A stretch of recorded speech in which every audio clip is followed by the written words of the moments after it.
For the first time in history, it's gonna be a raining man. Hallelujah, it's raining man. And a man, it's raining man. Hallelujah, it's raining man.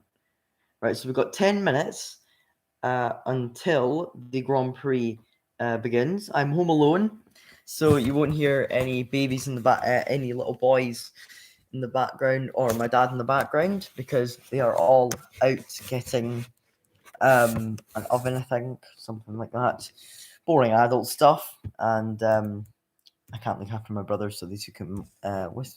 They took him with them. So, yeah, hello everyone. The Hungarian Grand Prix is going to begin in 7 minutes. But before the race begins, I think I'll very quickly go through the grid order ahead of this Grand Prix. So let me just get the grid up. I won't be able to show it, what the grid is, since I'm not incredibly good with tech. But yeah, the starting grid for the Hungarian Grand Prix looks like this. So it's a 1-2 for Mercedes, and then a 3-4 for Red Bull, Hamilton first for Merck, and then Bottas, Verstappen, and Perez.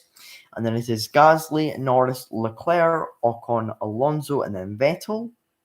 And then shockingly, Ricciardo and Sainz both knocked out in Q2. Sainz for a different reason to Ricciardo. Ricciardo was purely just slow, whereas Sainz had a crash. Behind Ricciardo, it's Lance Stroll, and then it's Kimi Räikkönen and Antonio Giovinazzi. And then in 16th place is the other AlphaTauri of Yuki Tsunoda, and then it's George Russell, who for the first time this season isn't in Q2. And then in 18th is Latifi, 19th is Mazepin, and 20th is Mick Schumacher, who didn't even take part in qualifying due to car issues because he binned it in free practice 3. But he's allowed to start the race because the FIA have allowed him to. So, this is a very, very, very famous race. I think it's fair to say the Hungarian Grand Prix. It's been around for 35 years. Spa 24 hours for. Yeah, well, thoughts and prayers going out to Jack Aitken. Hope he recovers soon following that huge crash. It was very similar to Spa 2019. And thoughts and prayers going out to the Marshal who died at Brands Hatch's family. Yeah, the Marshals are the unsung heroes of racing, really. But yeah, as I was saying, so yeah, the Hungarian Grand Prix started out in 1986. It was actually, there could have been a race in the Soviet Union instead, but a Hungarian friend that Bernie Ecclestone had recommended Hungary to him, as the F1 intro's on. And the first race was won by Nelson Piquet, who famously overtook Ayrton Senna around the outside. He drifted through. And in the next few years, it slowly become a fan favourite. Senna and Mansell would be among the winners there. And twice it's decided the World Championship, as Michael Schumacher won the World Championship in 2001 around the Hungaroring, and Nigel Mansell in 1992 around the Hungaroring. Both of them famously winning their titles, of course.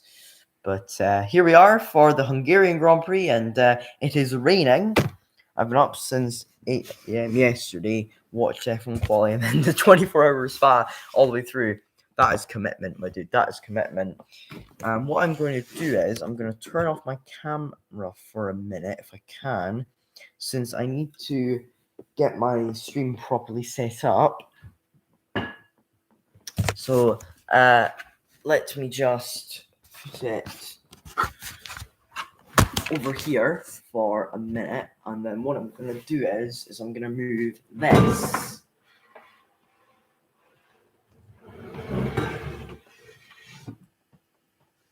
over here. So we got, that's they're just going through the intro now. So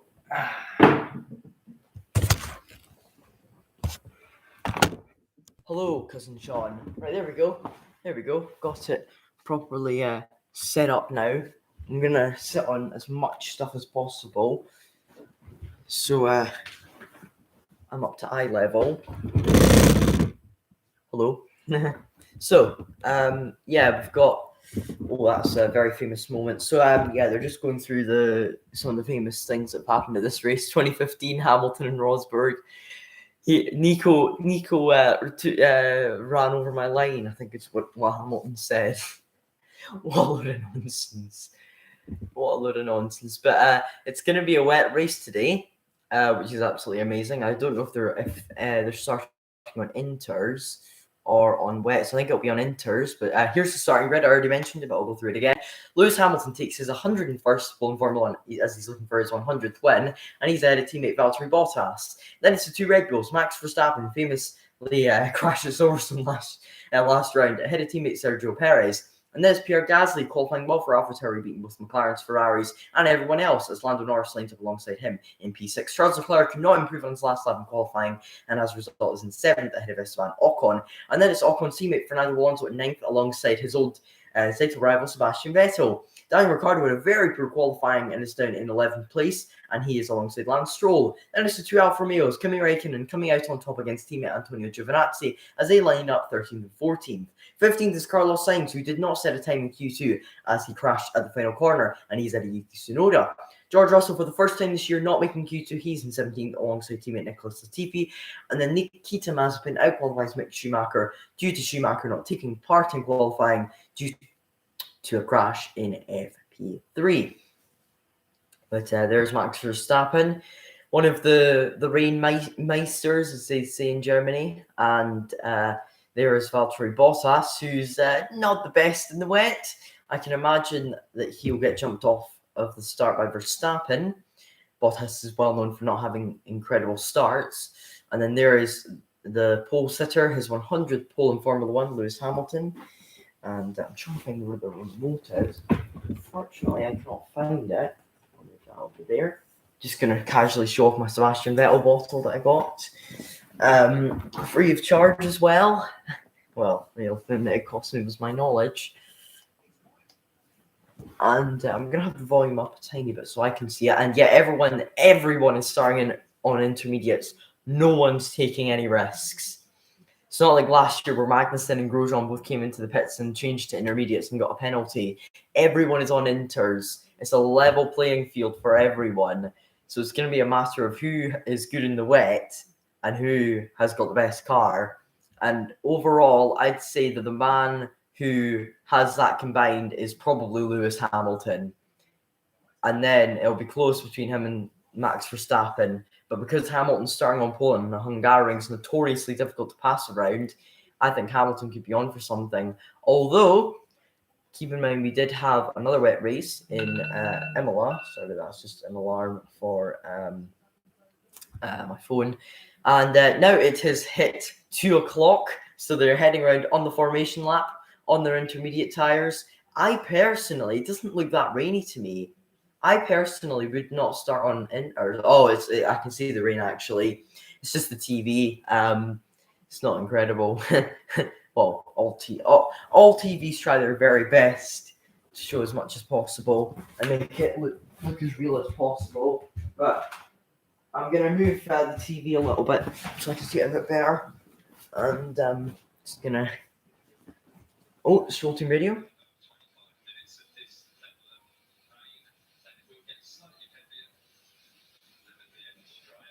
So, what Lance Stroll's engineer has said is that it will be raining for at slow speeds for 20 minutes, and then it will get heavier, and then by the end of the race, it will be dry. So we're looking at a wet to dry race here. So basically, it's not going to be a flag to flag race where you can stay on the same tires the whole race. I mean, if anyone tried that, then they'd be more audacious than Kamui Kobayashi in Japan.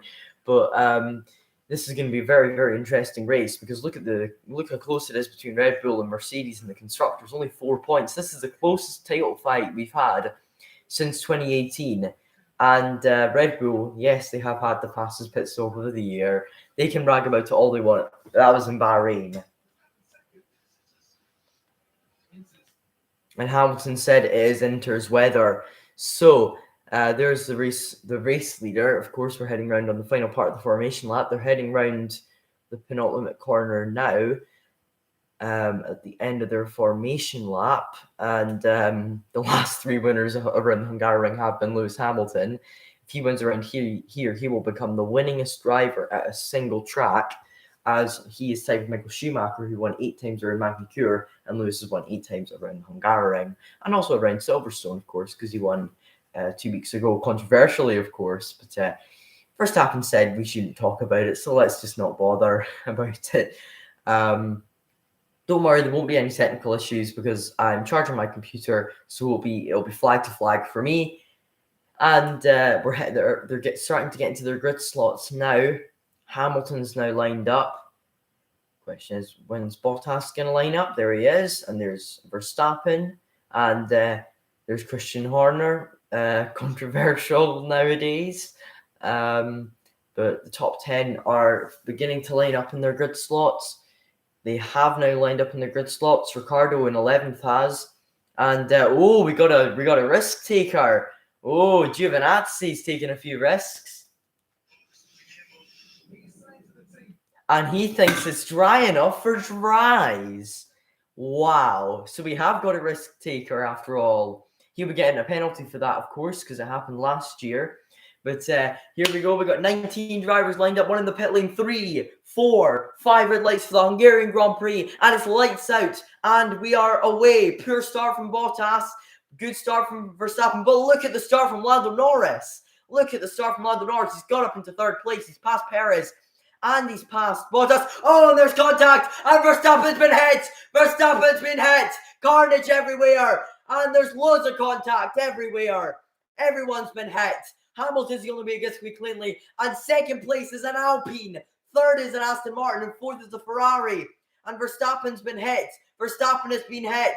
And that is not what you want to see in a title fight. Absolute carnage on the first lap here in Hungary. And that's damage for Lando Norris. And that is huge towards his fight for 3rd in the Drivers' Championship with Valtteri Bottas and Sergio Perez. But that is a shocking start and a controversial one as well. What has happened to Max Verstappen? Where is he now in the field? I think he's all the way down at the bottom half of the field. And Hamilton's away cleanly, but 2nd is an Alpine, and 3rd is Sebastian Vettel. Just like in Turkey, Sebastian Vettel's up into the high spots. Verstappen's down to 9th, and 8th is George Russell, who's had a fantastic start. We've got a safety car, and Bottas is out! Valtteri Bottas is out of the race from 2nd place. Holy moly guacamole. And oh, that's Leclerc. Leclerc's out as well. And that is insane. We got a safety car because we've already got 2 DNFs from the race. And things have neutralized now. Leclerc's out at turn number 4. Bottas out at turn 1. And Stroll's out as well by the look of things. But this is a replay of the race start. Now, it's a good start from Verstappen. A very poor one from Bottas. Lando Norris gets away very well. But then this is when it all just becomes carnage. So Norris goes down the inside and he outbrakes himself. No, sorry, Bottas outbrakes himself. Norris hits Verstappen. And Bottas then hits Perez. Leclerc hits Ricciardo, and as a result, he loses his front wing and has to retire. And everything just unfolds just like that. I think I didn't see what happened with Ricciardo and Norris. This is Bottas's onboard. He has, and I predicted this, a shocking start. He drops all the way down to 3rd, to 4th, to 5th, and he outbrakes himself. He hits Norris, who in turn hits Verstappen, and Bottas hits Perez because he can't slow down because he's lost a tire already.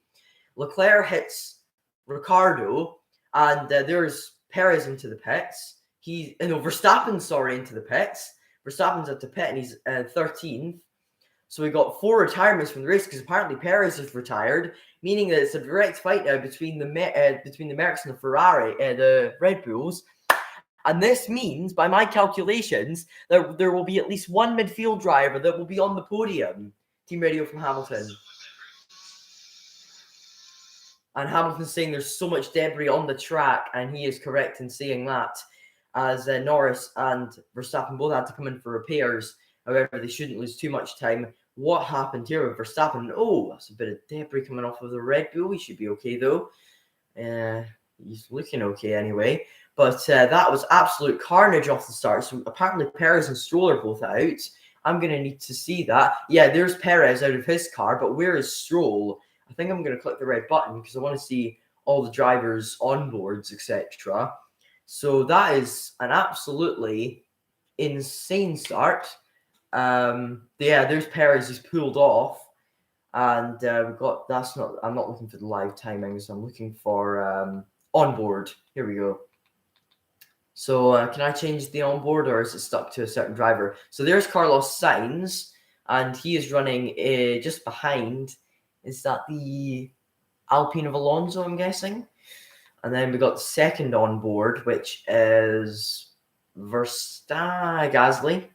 Are we going to get a replay of what happened with Leclerc? Because, this is Verstappen. And the session's been red flagged.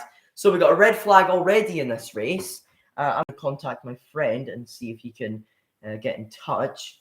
Because he's doing a watch along for the race as well. Go check out Not Applicable F1. Wow, Valtteri Bottas just loses it over. Lando Norris hits into Verstappen. Verstappen goes out. So he's a bit further behind. Bottas is in the wall. Wow, this is a mad start to the race. This is crazy to see. So yeah, Lando Norris gets miles ahead of Bottas. Bottas just hits into the back of him. Just absolutely ruins him. And then hits into the side of Perez. Not a great start for Bottas there. I think he's going to get told off quite a lot. So who have we lost from the race? We've lost Bottas, we've lost Leclerc, we've lost Stroll, and possibly even Perez. Perez is coming up on the screen now as also being out of the race. So this has put a real cat amongst the pigeons, guys. Exactly, because as things stand, Mercedes will take the lead in the constructors by 21 points. To put that into context, that is nearly a whole race victory with a single driver. That is a second place and fastest lap and 9th place.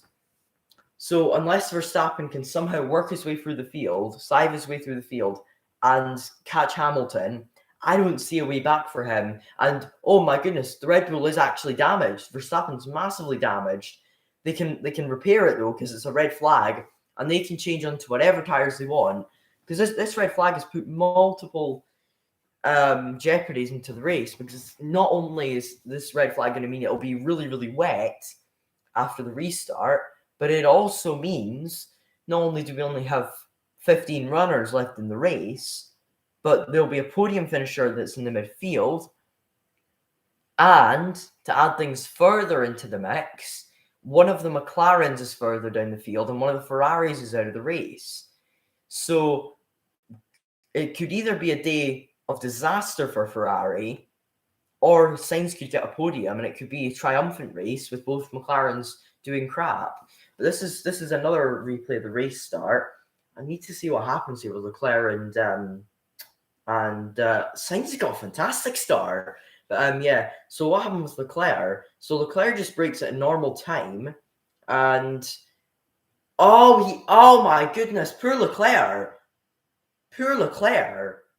Oh my goodness, that is 100% a penalty for Stroll for the next race. That is stupid from Stroll. That's really dangerous, because that is right. Bottas and Stroll were really, really dangerous there. What happened was Leclerc was already going into turn 1, and Stroll just outbrakes himself, punts into Leclerc, and as a result, Leclerc can't control his car and hits Ricciardo. That is an absolute penalty for Stroll for me for the next race. And out of all, everyone gets hit like it's Skittles. And the man who starts near the bottom of the top 10, two drivers who start near the bottom of the top 10, end up in second and third. This is Perez's on board, and he just gets scraped by Bottas. So how is he not able to continue? And Perez said, "What an idiot," in reference to Bottas outbreaking himself. But yeah, that is Bottas and Stroll are definitely getting penalties for the next race. You can't just rule that out and say it's a racing incident, because multiple cars have been wiped out there from the race because of one incident. There's been 2 retirements from that incident, and one of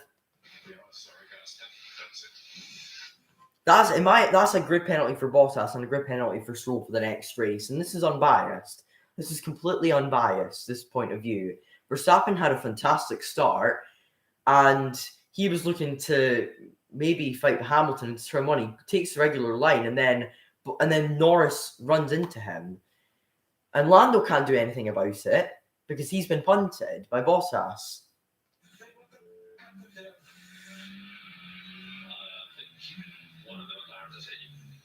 So what happened was, this is what happened with Stroll. Oh my goodness, he just loses control of the car. Oh my goodness, Lance, that is stupid. That is absolutely stupidity.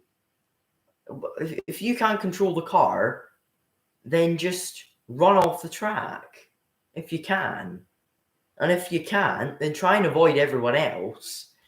And Bottas's incident, that is an absolute penalty for him because 2 cars are out of the race, including himself, and 2 other cars have had to come into the pits with damage, one of them being a title challenger. And poor old Charles Leclerc, he's just going around the corner regularly, and then he gets punted. He hits Ricciardo, and Leclerc is furious. He's furious with Stroll, and I can imagine all the drivers that are out of the race are going to be having words with each other.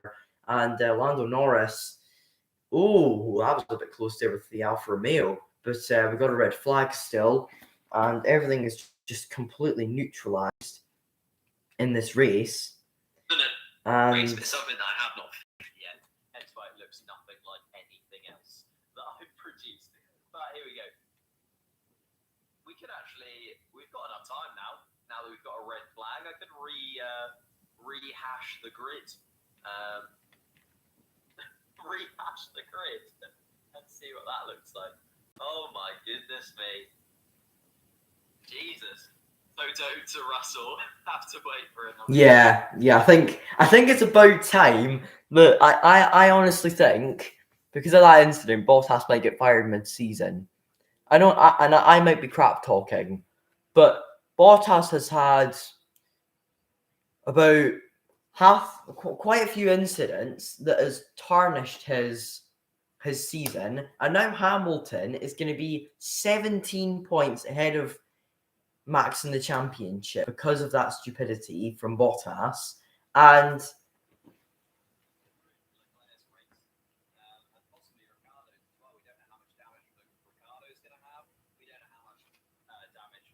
Christian Horner will be like, Bottas, he should get a fucking race ban because he's a fucking dangerous driver. That is exactly what Christian Horner is going to be thinking and saying right now.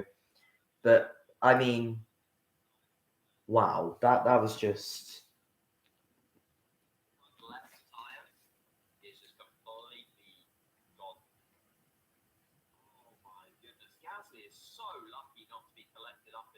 Yeah, Gasly was really lucky that he didn't get any damage. There's Checo. Checo's still got his helmet on. Is he going to restart? He's still got his helmet on. I think he could be restarting because the damage wasn't incredibly bad. I think because they've got long enough, they'll get the cars back into the pit lane and see if they can repair the damage and get the cars back out on track. That'd be amazing because then that'd undo a lot of what Bottas did.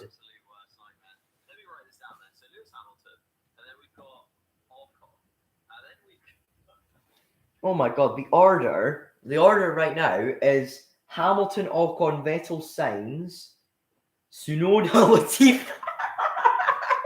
Latifi's in 6th. Then it's Alonso, Russell, Raikkonen, Schumacher, Gasly, Ricciardo, Verstappen, Mazepin, Norris, Giovinazzi. That is fucking chaos. That is honestly like a random number generator, but Hamilton's always going to be first in it. Jeez. Damage to Bottas's car, man. There's a bit of damage.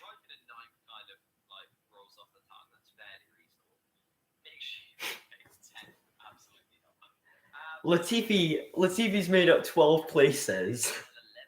That just shows the carnage. If you're just tuning in, it's a red flag, and 4 cars are out of the race, including Sergio Perez and Valtteri Bottas, as well as Lance Stroll and Charles Leclerc. And involved in that incident was Valtteri Bottas. Well, the 4 cars that I mentioned that DNF'd. There was 2 separate incidents. There was one of them involved Leclerc, Stroll, and Ricciardo, and then the other one involved Bottas, Perez, Norris, Verstappen, and most other cars that were in the top 10. And as a result, the order is now Hamilton, who avoided all the chaos because he started first. #blessed. Then second is Ocon, third is Vettel, and then it's Sainz, Tsunoda, and then Latifi. Alonso, Russell, Raikkonen, Schumacher, Gasly, Ricciardo, Verstappen, Mazepin, Norris, Giovinazzi.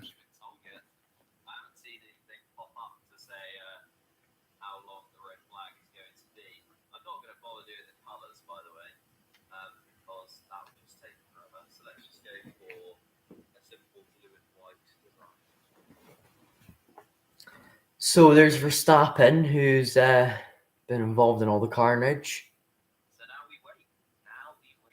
And now we play the waiting game. So here is what we're looking at this moment in time. Here is what we're looking at. It's crazy indeed. I fancy Esteban Ocon for a podium. He's up in second. Anything can happen. And Alpine have looked quick this weekend, right? True, Alpine have looked quick. So the race is going to restart in 15 minutes. And video from car.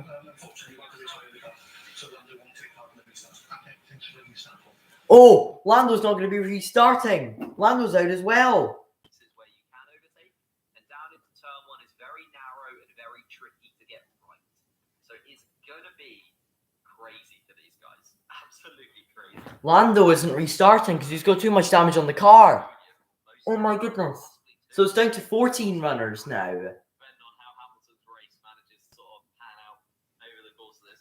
William and Haas in the points, both in the points. If you're Alfa Romeo, you are absolutely cursing right now. Exactly. That what JB said there.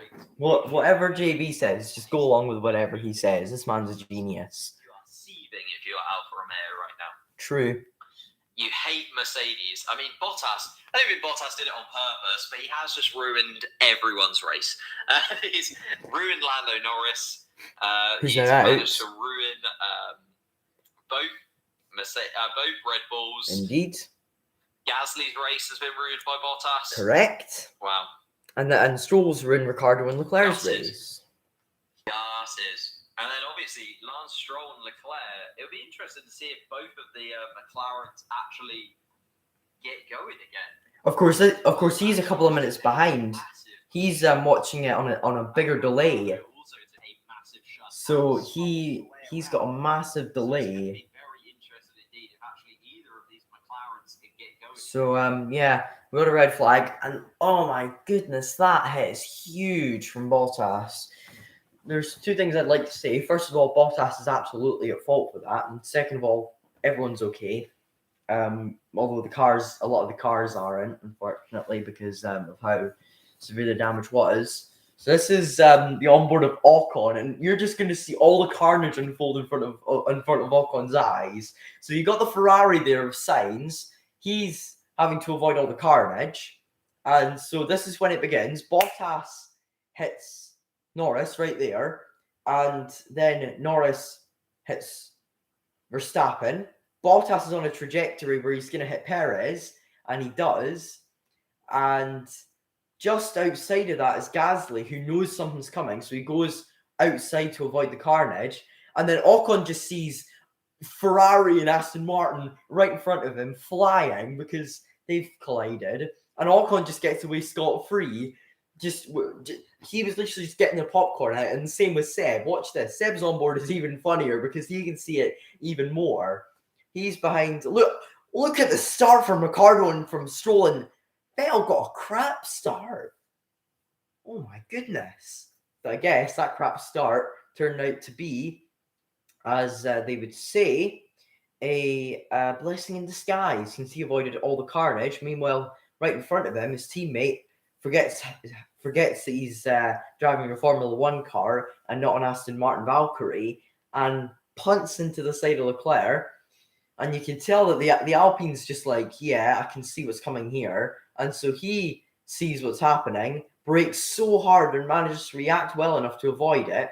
Seb follows him through. Sainz is on the outside, so he has to avoid it from the outside. And Leclerc hits Ricciardo.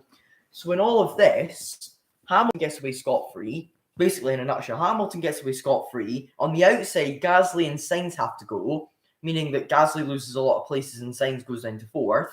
That may sound good, but he did start ahead of the two cars that are ahead of him. And then down the inside goes Ocon and Vettel, who follow each other through, seeing all the carnage unfold in front of them. And then a bit further back, Tsunoda, Latifi, Alonso, and Russell, they're far enough back to avoid it as well. Norris's car is damaged enough that he can't resume, as well as Bottas, Perez, Stroll, and Leclerc's cars. So end of rain expected in 8 minutes. So the restart is going to happen when the... Hang on, I need to rewind that back. Did I read that right? Did that say rain?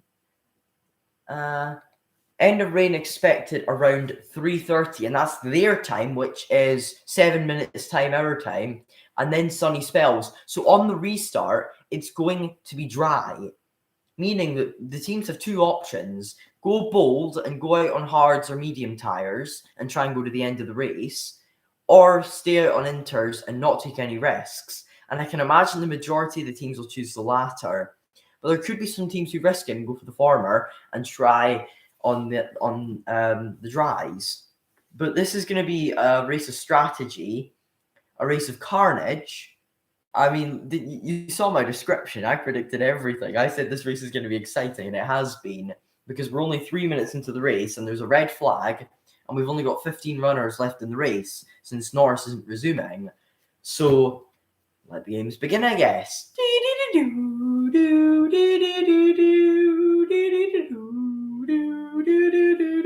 There's George Russell, who's for the first time in a while behind his teammate. But 8 minutes to go in this red flag period, and then it is going to get underway again. Latifi's already back in his car. George Russell, meanwhile, is just getting his gear on, getting ready to race. About half the drivers are probably ready, and the other half are probably just trying to get rid of anything that's in their system. Hamilton's getting ready. He's rubbing his face with a towel because he's obviously quite exhausted. He's getting feedback from his engineer, Bono. And then there's an umbrella. There's a guy with an umbrella hanging over Lewis. Lewis is just talking to Bono. And his physiotherapist, Angela, is right next to him. And he's getting ready to get back in his car. Of course, he was probably the only driver who didn't see the carnage unfold in front of his own eyes, because he was the one that was leading into turn one. He'll be absolutely delighted that Verstappen's all the way back in 13th. But he'll be a bit annoyed that Bottas is out of the race. I think he'll be happy that Max has resumed, because he likes a challenge. Lewis does, 20. As Mick Schumacher would say, 2007, 2008, 2010, 2014, 15, 16, 17, 18. That's about it for challenges that Lewis has had with the title. Since 2012, his car was about as reliable as a 1960s Lotus. If you don't get that reference, look up the 1966 Formula One season and look at the amount of finishes that Jim Clark has. And look at the amount of retirements he has. That is what I'm talking about. But there's someone very, very interestingly looking at the diffuser of Verstappen's car, checking if there's any damage. I think that's actually the suspension, sorry. And he's just checking that there's no damage to the suspension. And we're going to get underway in 6 minutes' time for the restart. And there's Max Verstappen in his car. You can see a tiny bit of side pod damage, but I think they've put a bit of tape over it to make sure nothing else falls off the car. But I can imagine that tape will fall off pretty quickly, since he's going at well over 150 miles an hour on the main straight. And this is Sergio Perez, who's out of the race. I thought he'd resume, but he hasn't. Did anyone have done anything differently? Have you seen the replays? Yeah, I think basically Bottas lost the car in the beginning. I thought it was Lando, but it's clear that Bottas just made a big mistake and took everyone out the race. Yeah, that was a good way to put it. Bottas, he said that Bottas took everyone out. Yeah, that's pretty We also True. need the engine, very likely, so we're never get So you've got the engine on your car as well. So now Red Bull have had to move on to their final power unit of the year already, and they're only halfway through the season. Yeah, so it's probably a big thing at the end of that, but yeah. I don't know what to say. Did you expect the stewards to have a look at them, or is that not something you know, it has to wait and race and reverse that? It's a big mistake. And Checo's basically echoing what I said and saying, you know, it's a big mistake. He's not, and he wouldn't be surprised if the stewards are investigating it. So we've only got about 5 minutes until the restart, and in 3 minutes, maybe a bit less than that, the rain's going to finish, because at the moment it's 2:27 my time, and in Hungary that's 3:27, and it said on a monitor, a very reliable monitor, because it was on like one of the pit boards of one of the teams. And it said that the rain was going to end at 3:30, and that was local time for Hungary. So that means it's going to be in 2 minutes' time, 1 minute and 55 seconds time now, until the rain stops. So this is Latifi. So how did he get past Russell? Russell had to slow down to avoid all the carnage, and Latifi just got through past everyone. And that is the advantage you have when you're starting at the back of the grid. I guess Sainz starting 15th was a blessing in disguise, and Seb having a bad start was a blessing in disguise as well. Latifi's best career finish is 11th, so right now he must be having a nosebleed.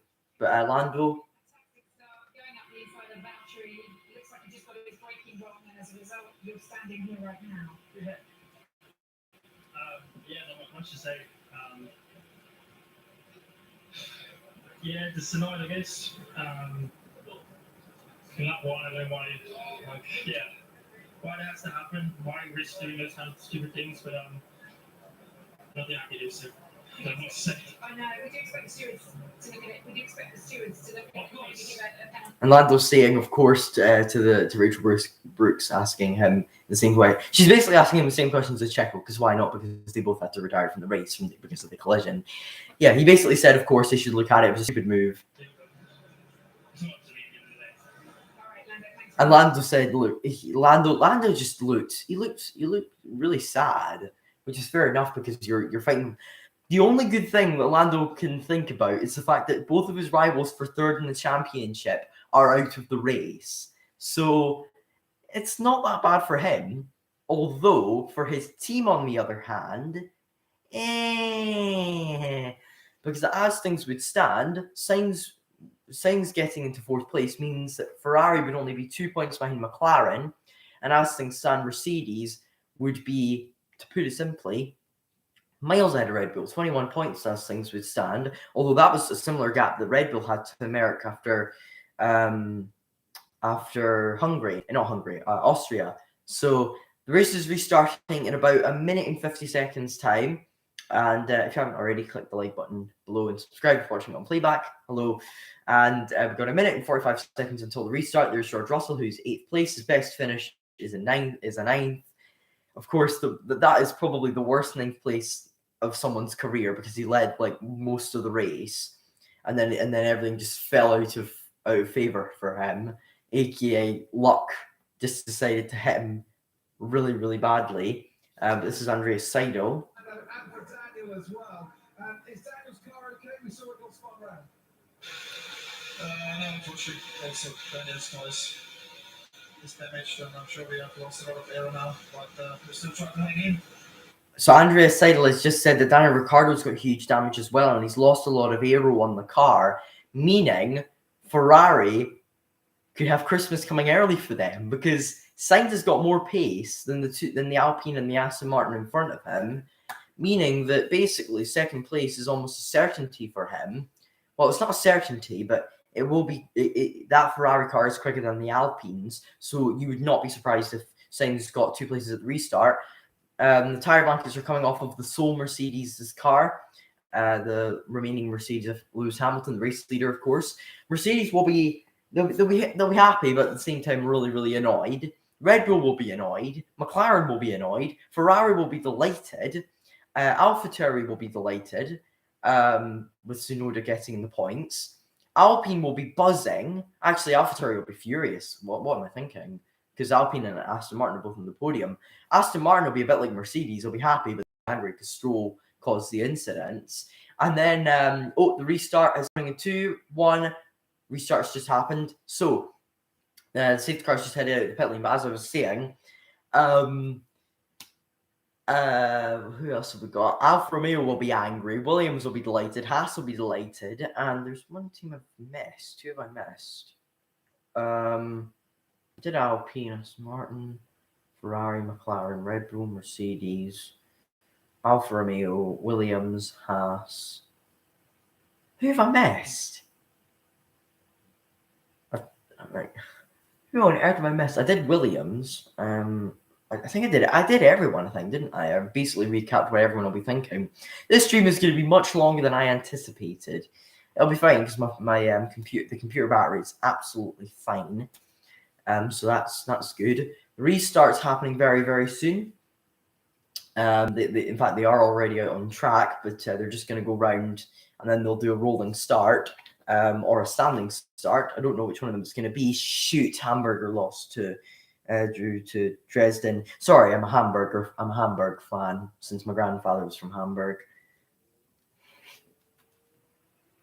But standing start, so that means that they will be starting from the grid slots. So this is going to be this is going to be just like Germany 2019. Remember that race when they started from the standing start?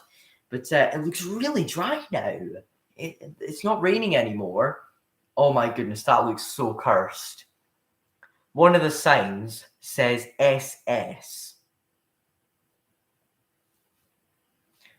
Hungary should know that that's very inappropriate. I'm just kidding. I'm talking crap. I think SS is another way to say safety car, basically. George Russell Team Radio. Wow. And Russell is saying, at this rate, everyone is going to box. So it's going to be let the games begin. And yep, you can already see Mercedes have got their tires out and they're ready to roll. Everyone's going to be coming into the pits and it's going to be mayhem and chaos. So they're all coming in and Hamilton is staying out. The Alpine's coming in. Who else is coming into the pits then? Ferrari. The Ferrari signs. I can't see how many cars are in the pits. Verstappen's in the pits. Yeah, I think everyone's in the pits. Ocon's going to be in the Ocon's in the race lead briefly because Hamilton's the only one that's continuing on. That's interesting. So, that's a good stop from both Alpine and from Aston Martin. But although they've got to be very, very quick, Hamilton is the only one that's taking the start. One. This is so weird. We only got one guy that's starting the race, and away Hamilton goes. This is just ridiculous, isn't it? Hamilton's out. Oh my goodness, Russell's up into second. What has Russell done there? Masterclass from Williams. Russell's in second. What on earth has happened here? This is carnage. Williams are second and fifth. Ocon's in third. Vettel's fourth. Latifi's fifth. Tsunoda's sixth. Sainz has dropped into seventh. Oh my goodness. This is carnage. Hamilton's the only one staying out in inches. Mercedes have basically shot themselves in the foot. Bang. And everyone is going to be kicking Hamilton's bottom now, I reckon. Alonso ahead of Raikkonen now. I've hurt my leg because I'm moving it about too much. Mazepin's still in the pit lane because he's miles back from everyone else. And Schumacher's in 11th. Verstappen's in 12th. Everyone's just resuming on. It says everyone's pitted twice because of the red flag. Hamilton Team Radio. And Russell's already dropped into 4th. Verstappen is still in 12th. And Hamilton, to put it simply, has screwed up with his strategy here. Oh, and Russell's got an issue. I think George Russell's got a car issue. Oh, no, he's having to let through everyone else because he overtook illegally. Russell's letting through everyone else because he overtook illegally in the pit lane. He's fine. I think his car's fine. Yeah, his car's fine. So Russell's now down to 8th because he overtook illegally. Hamilton has now pitted, and Ocon is in the race lead. This is chaos. Max is going to overtake Lewis, and can you show the TV? Unfortunately, I can't due to copyright reasons. But oh my goodness! What the hell is happening here? And Alpine is just saying to Ocon, you're in the race lead. This is when the carnage unfolds. Vettel v Ocon for the lead. Latifi's in 3rd. Tsunoda's in 4th. Sainz is in 5th. This is the race that we've all wanted this year. Sorry, Blackhawk, I cannot show the TV, and if you keep begging, then I will stop you from typing in the chat. And Hamilton's now last by 6 seconds, and I don't think anyone anticipated this. An Alpine in 1st and an Aston Martin in 2nd in this race, and on merit. What the fuck? It's like I said this before. It's like a random driver generator on where everyone is in the field. There's a Williams in 3rd and a Williams in 7th. What on earth is happening here? Oh, we got a lock up from someone. Oh, it's Schumacher. Schumacher's in 10th. I'm going to stop being really surprised by the field. But Ocon's leading. He's got fastest lap. Vettel's in 2nd. Latifi in 3rd. 4th Tsunoda. 5th Sainz. And 6th is Alonso. Verstappen's got slipstream on Schumacher. Surely he's going to be able to make the move. As they come in towards the first corner, he cannot make the move because that Red Bull just does not look right. But Ferrari are going to be very happy. That's all I'm going to say. And there goes Mazepin out of the race. That's it down to 14 runners. And it might as well be 13 because Hamilton is miles back from everyone else. Actually, that's a lie. He's probably closing right up in Giovinazzi. What happened with Mazepin then? Oh my goodness. That is dangerous. Mazepin hit the I think it was the Alfa Romeo. For once, Mazepin's had a collision and it's not his fault. What on earth was that exit from Alfa Romeo? I don't know, but all I know is Max Verstappen's got no pace. Sector 1, Hamilton quickest. What a surprise. Hamilton Team Radio. And Hamilton's really angry. Lewis, don't be angry since you've got the fastest car on the grid. You've got the newest tires of anyone, and everyone is in a train behind George Russell. So I don't think you should be complaining that much. As Ocon sits fastest lap, Vettel just outside of DRS, and this is chaos because Latifi's in 3rd.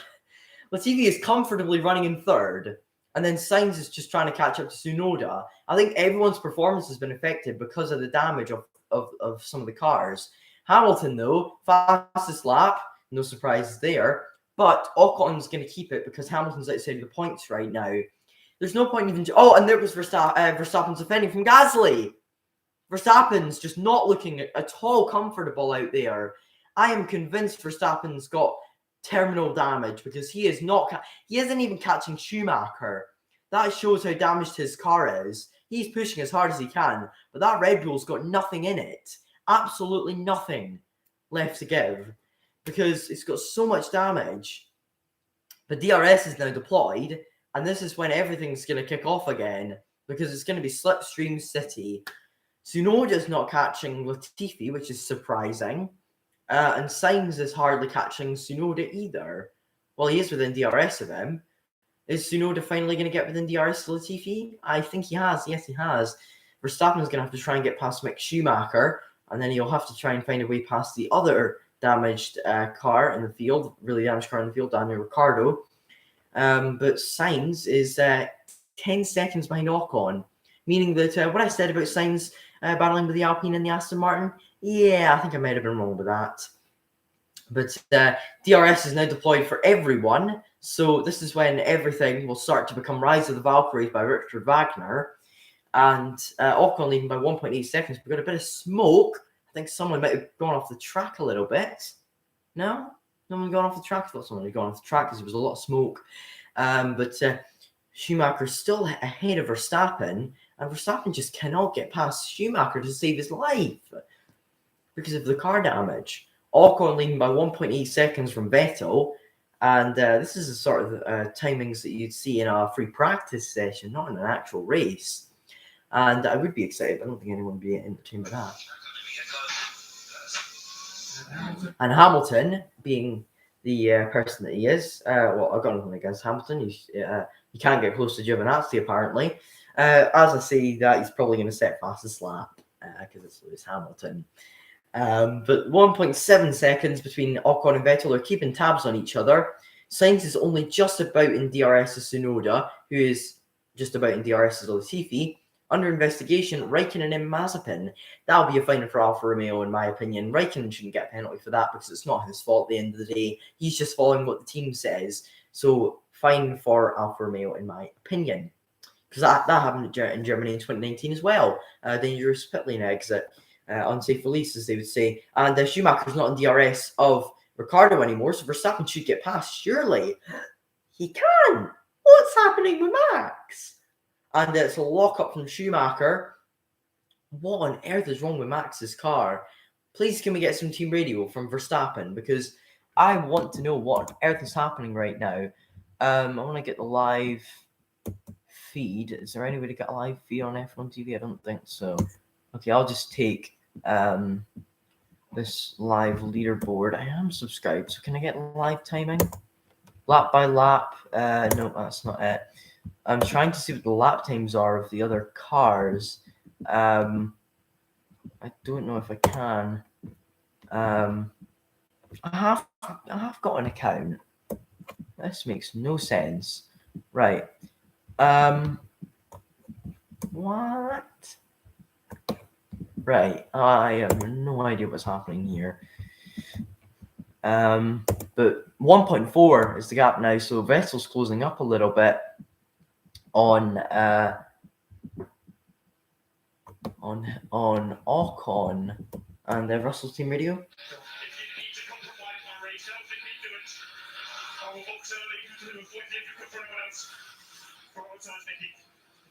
Oh my goodness, George Russell, absolute legend.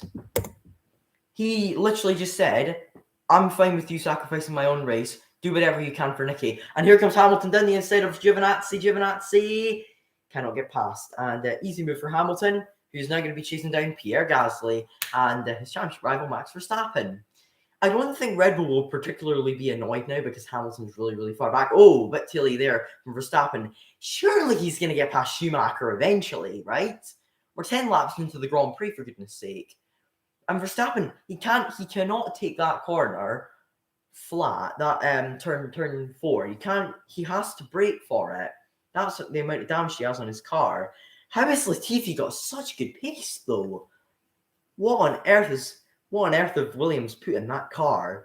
They put a bit of Mercedes aerodynamics. Anyway, Vettel within 1.4 of Ocon. And this is basically 2020 Monza 2.0. All the leaders are down the order or out of the race. And it's on the top 10 in the race are midfield cars. I mean, we would really call Ferrari and a McLaren a midfield car nowadays. Stop goal penalty for Raikkonen, I'm guessing. Giovinazzi. Why is it Giovinazzi? Speeding in the pit lane.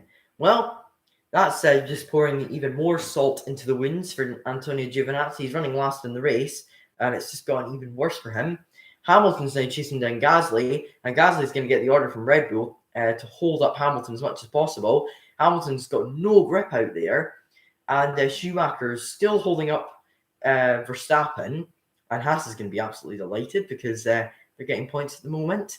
And just yesterday, an inapplicable F1 viewer asked him, do you think Haas are going to score points to you? And he went, no, they're in the points right now. What are you on about, mate? But the only cars that are within 1 second of each other are 10th to 13th and Ricciardo and Raikkonen. Everyone else is outside the second. Vettel's just outside of the second of Ocon. And this race really has neutralized. It's gone from being incredibly exciting because of the order to being a bit boring because we've gotten used to this order.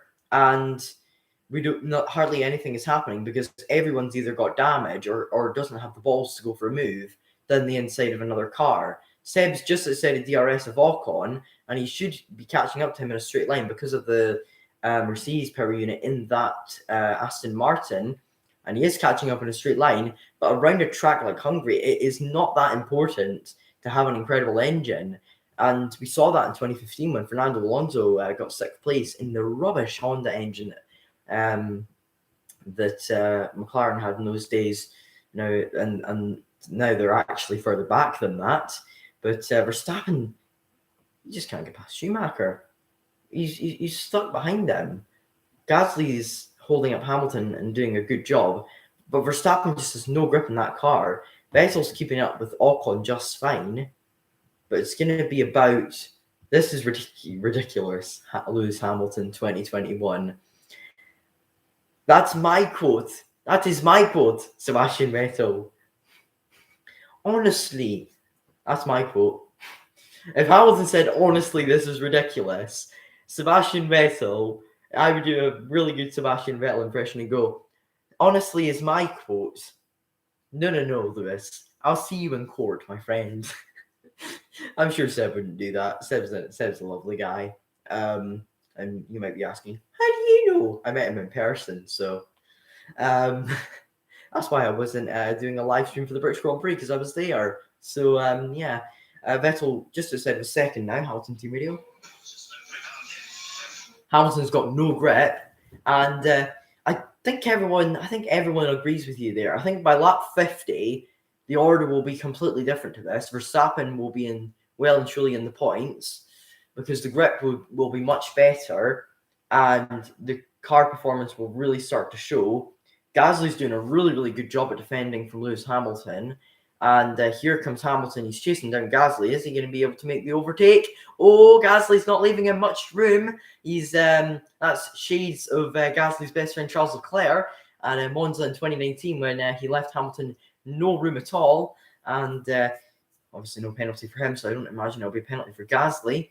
As Hamilton goes through, he's right behind Gasly, and he just cannot get past that AlphaTauri.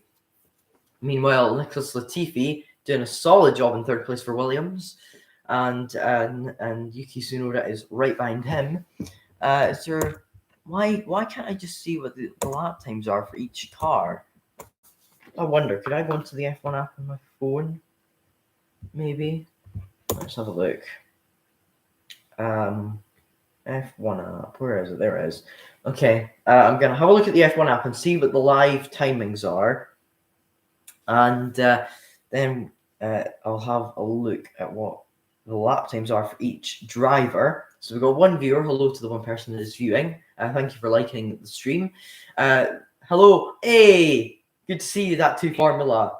And currently, the lap times are looking like this. So Ocon is 1/10 of a second quicker than Vettel, and Latifi is matching Tsunoda and Sainz. Alonso and Russell are matching each other. Sainz, Verstappen's just got past Schumacher. Never mind, he hasn't. They're side by side. Can Max finally get past Mick Schumacher for 10th place? Here he comes, round the outside. Oh, they've collided. He's okay though. Max has got past, up into 10th place, and Red Bull will take 1 measly point out of this race at the moment. And even more damage for Verstappen's car, I can imagine. But I mean, things have... Oh, Hamilton's wide. Lewis Hamilton wide. And he's lost even more time now. And this, my friends, has been the race of the season so far. It may have been a bit of a boring race so far. However, this has been absolutely spectacular. So this is Verstappen's move on Schumacher. He goes around the outside, and Schumacher leaves him no space, and he's not entitled to do that. And Verstappen Team Radio.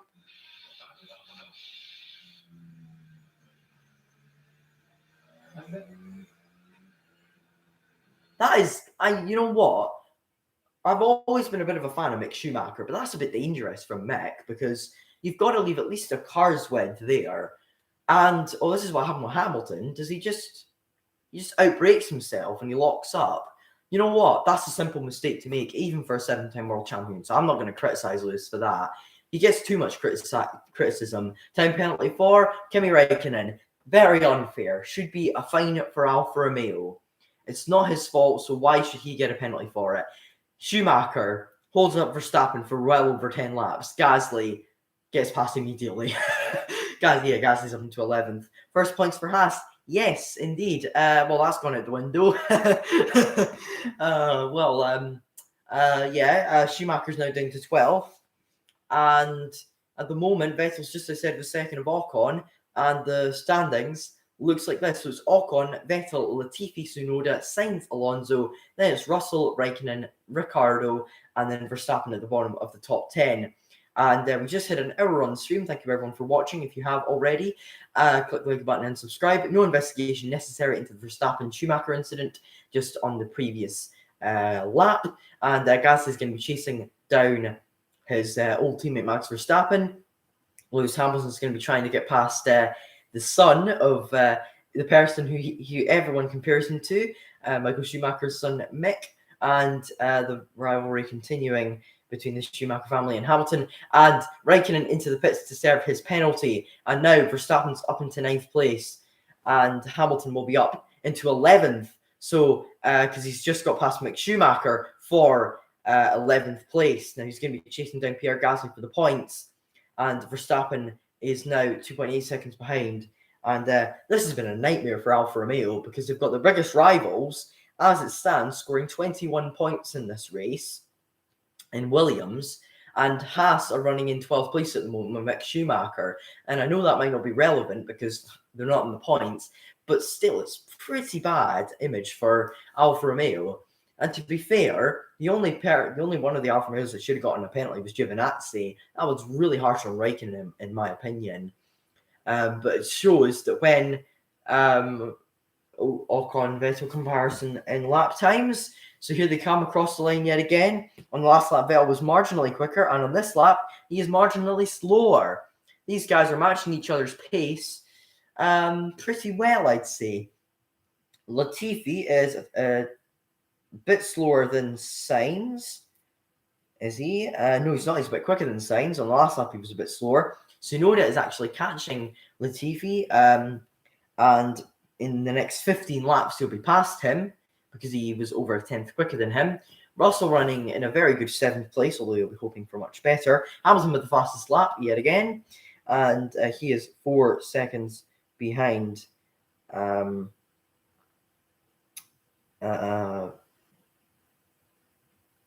Who's he? 3.5? Oh yeah, he's quite a bit behind Esteban Ocon. To be exact, he is 30 seconds behind.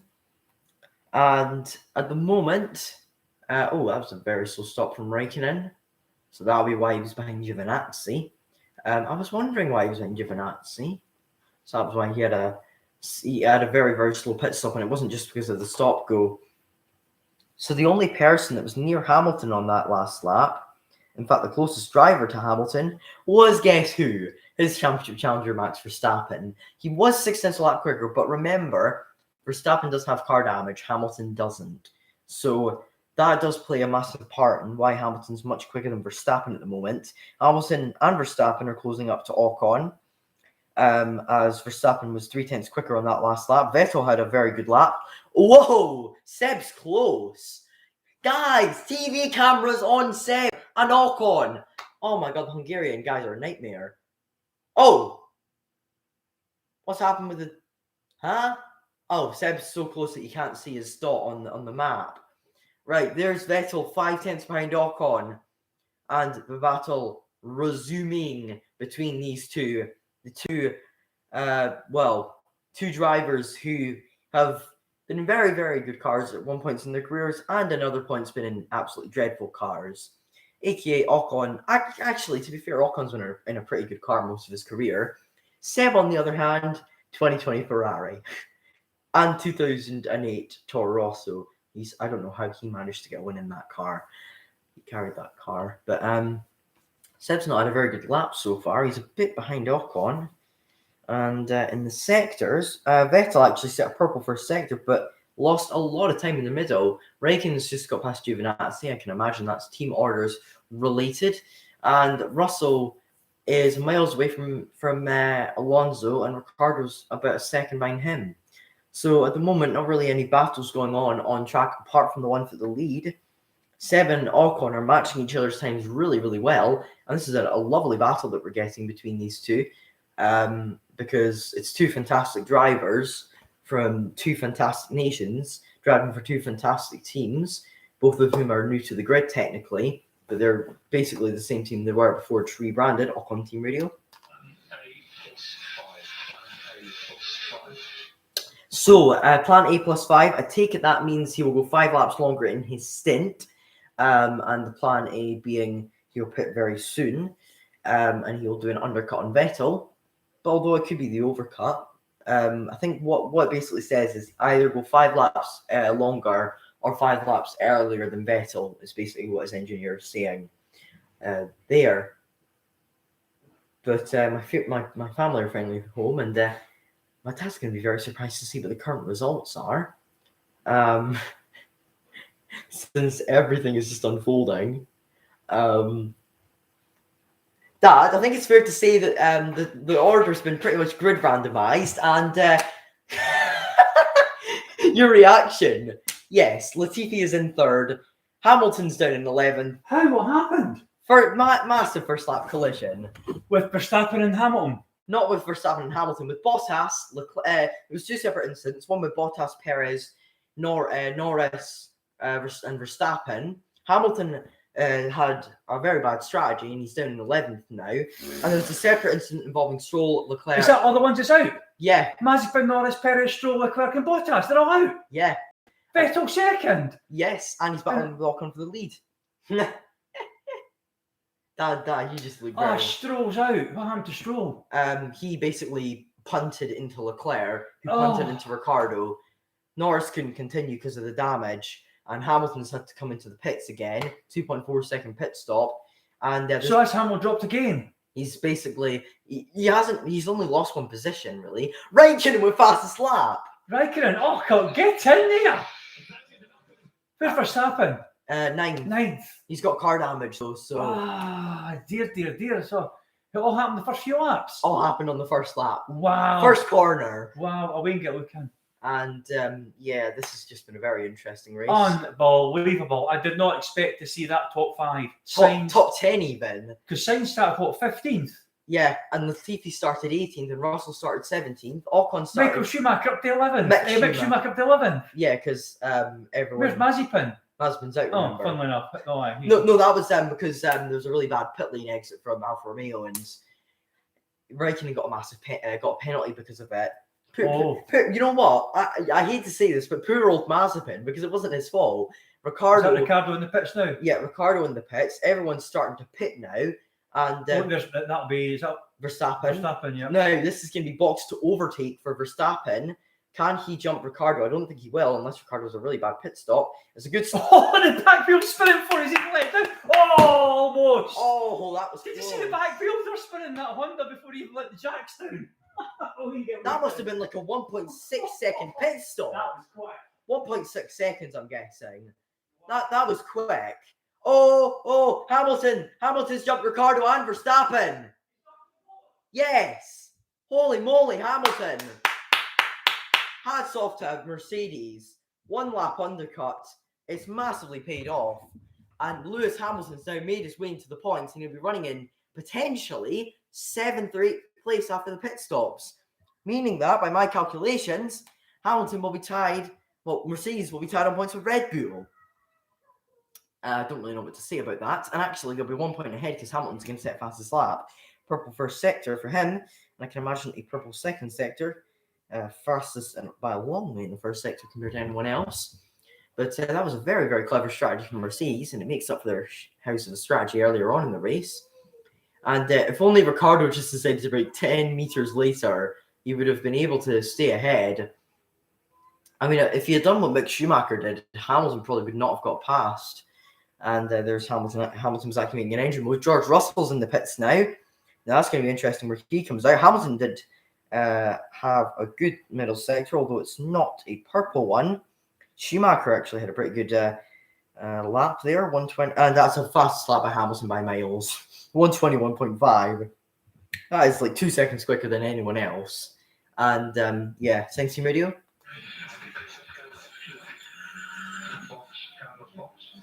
So, Sainz is going to do the undercut here. That's good. That's a very good call from Ferrari. And he's not going to get jumped by anyone because Hamilton is in a different league to him, basically. And there is Ferrari waiting and waiting and waiting for Sainz to come around for his pit stop. And there goes the race leader, Esteban Ocon, and second place, Sebastian Vettel. I never thought I'd be saying that in 2021, heading round towards the first corner. And this has been a very, very interesting race so far. And the order's been very, very strange. But Hamilton 2 seconds quicker than Gasly on the last lap. But let me just have a look. What's the gap between Hamilton and Tsunoda's coming in as well? So, Ferrari have done the dummy here. They're doing an overcut. Now, this could either go very, very good or it could go very, very wrong. And I think it'll be the latter. I really don't think this is going to pay off for Ferrari. Bit of a slow stop there from Tsunoda. Was it 2.6? Was that slow? I wouldn't say it was. But Tsunoda's well and truly clear of Hamilton, who sets another fastest lap. So I think Ferrari. Sainz. Sainz is going vamos! Just because he really needs to go full cojones here to try and get past. He's got clean air, so he can chase down Latifi and try and pass him. And as a result, could catch Tsunoda out as a result and get up into the podium places. If this works for Ferrari, Sainz will be running in third and will not get passed by anyone. Since Hamilton's 26 seconds back from him, and Tsunoda's 6 seconds clear of Hamilton, keep in mind that Sainz was within about a second of Tsunoda when Tsunoda came into the pits. Seb's got DRS now. Here comes Seb, and why, TV director, put it on Hamilton. Right, Vettel right behind Ocon still. 3 tenths between them, 5 tenths. Here he comes. Here comes Seb. Is he going to get close enough for an overtake? No, he's not. Sainz is up into third. Latifi's coming to the pits. So Sainz is free to push as hard as he likes on these tires and do as much as he wants with them, since he has got absolute free reign over where he wants, over when he wants to pit and who he wants to try and jump and when he wants to try and jump them. And Ferrari will be giving him the keys, basically the instructions to it. It's like Sainz has got a blindfold and someone's navigating him, and someone being the Ferrari strategist. Here comes Hamilton down the inside to make Schumacher. Can he make the overtake stick? Yes, he can. And Hamilton's now up to 8th, meaning that as things stand, well, this is going to be this is a very interesting development that's coming in. Mercedes will take the lead in the constructors by 1 point, since Hamilton's scoring 5 points as it stands, and Red Bull coming into this race for 4 points ahead of Mercedes. So Sainz is 16 seconds behind Ocon. Could Vettel get his first win? If he's staying at 1.1? He did have DRS in the last lap. So this lap time, Ocon was 4 tenths a lap quicker. So basically, it's swapped around since Ocon had the slow lap the last time, Vettel had the quick lap. I take it Mum's still out. Yeah, Mum's going to get shopping. Yeah, all right. Hello. He's having ice cream. So Ocon leading by just over a second from Vettel. 16 seconds between Ocon and Sainz. Sainz's last lap, very, very good. It was quicker than Hamilton. Sainz set a 1:21.8, which is almost the fastest lap of the race, which is very, very good. Hamilton had a bit of an off lap, but I'm guessing that's because he was trying to pass Mickey Schumacher. And there's another fastest lap from Hamilton, as I say that, which was 1.2 seconds quicker than Sainz's last best lap, which was a 1:21.8. So when Sainz going to pit is the question. The gap's staying at about 25 seconds. So if Sainz wants to pit, it's going to have to be soon. Verstappen, that's a lockup from Verstappen, all right. And why did I mention Sainz there? Exactly. He's got nothing in his car. The grip levels are so bad.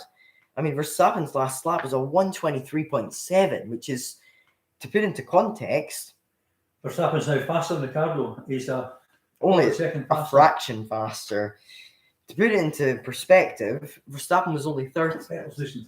Verstappen was 3 tenths slower than Russell in the last lap, and Latifi's lap so far has been 7 tenths quicker than Verstappen's. Sorry, 3 tenths quicker. I was looking at Hamilton's delta. Hamilton's not improving by a massive amount. And Sainz set a 1:22.1, which is still a pretty decent lap time.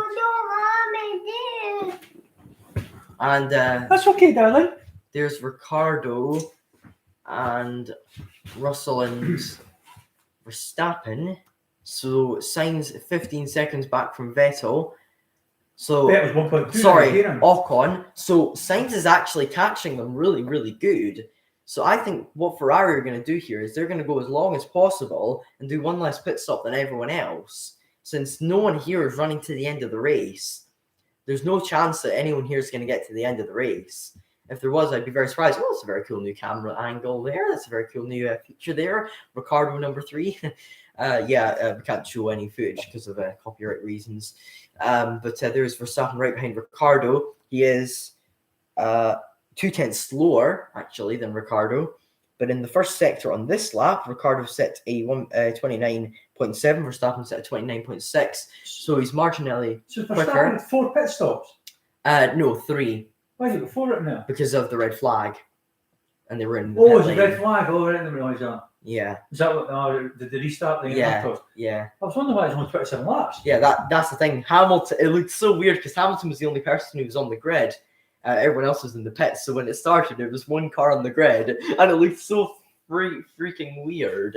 And Did they all just come on in the parade lap? no, they all just went into the pits immediately because it was a standing start. So Hamilton was the only one that started standing. Everyone had to wait at the Pit lane. exit of the pit lane because everyone came into the pits. But here comes Hamilton on Latifi and say goodbye, Nicky, to that 7th place because Lewis is through. He's coming through the field and he is chasing everyone like a dog chasing down a bone. So what's his estimated finish if he's carrying on the way he is? So Hamilton, as things stand, he's 0.3 a lap quicker than Ocon, meaning that and keep in mind everyone in front of him still has to pit, apart from Tsunoda. So who caused the incident at the very start? it was 2 different incidents. Bottas and Stroll caused them. So have they been given penalties? Potentially for the next race. But it was pretty idiotic from Bottas. You'll see it in the race highlights. Did he try and gain something from Hamilton, or was it a personal? It was just a muck up from Bottas. A silly manoeuvre, just a bad judgment, as you call it. I could show you what happened since it'll come up with like I've got the thing in, I've got the timings in front of me. There we go. Recap. Well, that's good. What's all this? Yeah, this is like the recap. Start of the GP. Here we go. So this is what happened. I've got the timings in front of me. So this is what happened. So Bottas is on the. Oh, right. you can see bottom right the live footage. So this is what happened. Oh, was that a start? Yeah, Oh, Bottas bumped him. and then he bumped into Verstappen, and then Stroll punted into Leclerc, who bumped into Ricardo. And that was Norris. Can you Yeah. wind that back and just do it? Oh crap! I accidentally turned it off. It's okay. Silly me. It's okay. Don't worry about it. I accidentally turned off the TV. Hamilton 1.2 seconds quicker than Tsunoda, so he'll be catching him very quickly. Ocon's getting a lead out here. Almost 2 seconds. But pardon you. Can Is you that say, you, Ricardo? Look, can you say pardon me? I don't think he's in the mood for talking. He's cutting up his ice cream with a knife. Oh, that's adorable. Oh, well done, son. That's adorable. Anyway. Sainz only 14 seconds back now. Sainz was almost a lap quicker. Half a second quicker than There's still Ocon. 31 laps to go. Yeah. Hamilton radio. Lap. So we got 42 left, Dad. It's not 32, it's 42. Oh, 32. Sorry, is it 70? Yeah, 70 lap You'll race. be racing home and get the last 10 minutes of the race. Well, if the red flag hadn't happened, it'd be about the last half of the race. There's Hamilton. He's got DRS and Tsunoda. I think the main fight here for the win is going to be between Sainz and Hamilton. I reckon You think so? because Sainz is like half a second a lap quicker than Ocon and Vettel, Yeah. and Hamilton is matching. 23 seconds to Sainz. Hamilton is a bit slower than Sainz on that last lap. So yeah, all the team radio.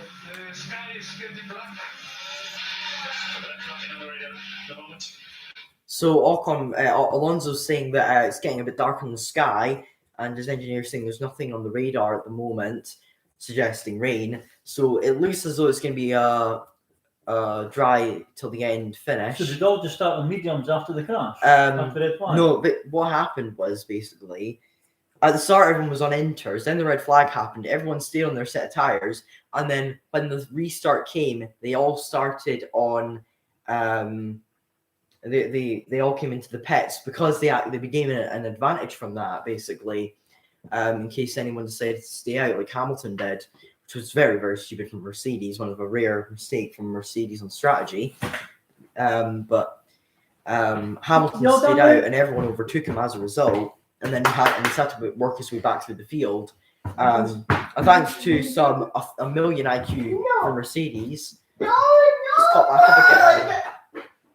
So, as Hamilton is within a second of Tsunoda now, it's going to be a matter of time before he passes him. There's the AlphaTauri and there's the Mercedes. AlphaTauri are running very well right now, but not as well as Aston Martin are with Vettel, and not as well as Alpine are. Vettel's lost time to Ocon there. Yeah, and look at that, Sainz is only 13 seconds back now. So by It's 13 laps, you think? Second to lap, is it?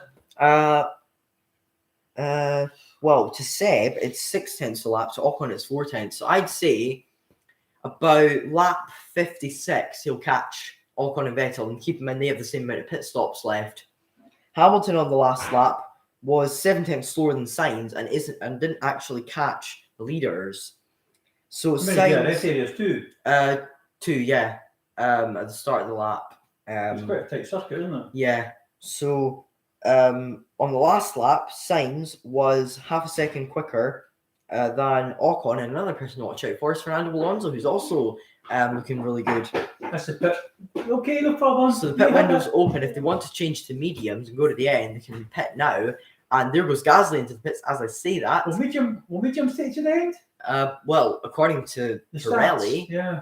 according to and Pirelli are really reliable, I guess. So, so Hamilton's now up into 6th, although Good pit stop. that's not going to be where he is at the end of the race, since he's still got to do another 2.4, pit stop. good. In fact, does Hamilton? I don't think Hamilton needs to do another pit stop. I think he might be going to the end. If he doesn't, that'd be a very good call from Mercedes. Still stuck behind them, though. He's still stuck behind Tsunoda. Indeed, Hamilton's last lap You'll get matched more points with Ocon. So Ocon and Hamilton matching each other's times, and Vettel and Sainz and Alonso looking very, very feisty. They're the quickest guys Sainz on the is track. 10 seconds behind Vettel now. Exactly. That's a quick lap from him there. Exactly. He was 7 tenths quicker than Vettel, and he was. Ocon's just come across the line, and wow, almost identical laps from Alonso and Vettel, almost identical laps. Sainz set a lap time of a 1 minute 22.4, so that's another half second closed up, and Alonso set a time a bit slower. That's So right behind Ricardo now. So Sainz has set the fastest lap of that lap. He was basically the quickest man on the track on that lap. And at the moment, anyway, 1 minute 22.4. Hamilton's not going to go any quicker since he was held up behind Tsunoda. Nice, he's stuck behind Tsunoda until Exactly. So Hamilton's last lap, 1 minute 22.9. So actually, he's at the same time as Ocon and Vettel, but quicker than him actually. Tsunoda was a bit slower. Alonso set a really good first sector, although it's not as good as Sainz is. It's just a personal best for him. So Sainz now 10 seconds behind Vettel and Ocon, and Hamilton and Sainz are the hunters, and Ocon and Vettel have become the hunted. And here comes Hamilton going for on Tsunoda. Can he make the move? Oh, that was tight. Oh, has he made it? Yes, he has. Yeah. Good move from Hamilton there, up into 5th now. And here comes Gasly Russell trying to get past Schumacher. And Ocon leading by 2.3 seconds now from Vettel. And on that lap, Vettel less than half a tenth slower. Sainz, meanwhile, was Sainz set a 1 minute 22 point. Oh, he's in the pits. Sainz is in the pits. So that's interesting. Where is he going to come out in relation to Hamilton? Is what the number one question is. Where is Hamilton on the circuit? And when is he going to pass him? Hamilton will pass him in 3, 2, 1. And still hasn't passed him. Wait, Sainz is still ahead of Hamilton. Sainz is still ahead of Hamilton. 1 That million. sounds with new tyres. Yeah, so Oh. 1 million IQ from Ferrari there. In fact, if Mercedes was 1 million, Ferrari are 10 million. Everyone has to still pit in front of them, and Sainz is on new tyres. I think we're looking at the first Ferrari win since 2019. I'm not going to. Alonso better than Ocon's on the pit. Exactly, and Sainz is matching Hamilton's Sainz, remember. On the last lap, Hamilton set. Well, actually, I can't really see what the last lap was because Sainz pitted, remember. So Yeah. we'll have to You wait want the until left now. we'll have to wait until lap 34 to see. Oh, Here comes Russell around the outside of Mick That's not gonna Schumacher. Are you sure about that, Dad? Are you sure about that? Are you sure about that? What a move from Russell up into 9. Look at the aero off the wings. Yeah. The vapor tails off the wings. Indeed. You're the expert on that, so I'll let you talk about that if you want to. In the first... That's the first time I've seen that in a Grand Prix. Really? Yep. In the middle sector, 4 tenths quicker was Lewis Hamilton than Carlos Sainz. So Sainz is Hunter and hunted. So this is Russell's on board as he got past Mick Schumacher. So very good exit from turn 3. So for turn 4, you can take several lines. He goes around the outside. Line to go around the turn. What's that, turn 8? Turn 4. Oh. Yeah, because then you go into turn 3. Sorry, because that's turn 1, that's turn 2, and then that's turn 3, turn 4, turn 5, and then the chicanes turn 6 and 7. That's a very good move there from Mr. Russell, and Toto Wolff will be Toto Wolff will be watching on with great interest. Yes. On the last lap, Hamilton Because won. Mr. Bottas won't be in the best of books with Mr. Wolff. Exactly. Indeed. More. Oh! Big dive bomb there from Ricardo. Sometimes you just gotta lick the stamp and send it, is what he says. And He's got it. he did He's lick the got it. stamp and send it. That's a beautiful move from Daniel Ricardo. More beautiful than some of the tattoos he's got. I'm just kidding, I'm not a fan of tattoos. And there goes Verstappen going forward as well as Schumacher. And it's basically just followed the leader at this point. Verstappen's now going to be in the points, meaning that Hamilton's scoring 11 points. So Verstappen needs to finish 6th, just behind Hamilton. If Red Bull wants to stay in the lead of the constructors, Hamilton team radio.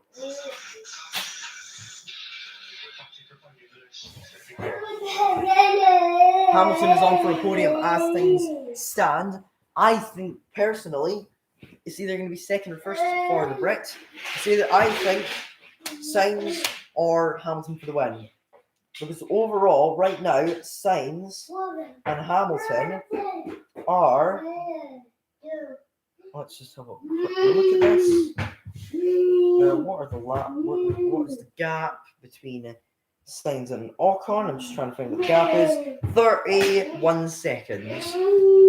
So Sainz needs to gain about 5 or 6 seconds of time, maybe a bit more, if he wants to take the lead of the race from Ocon.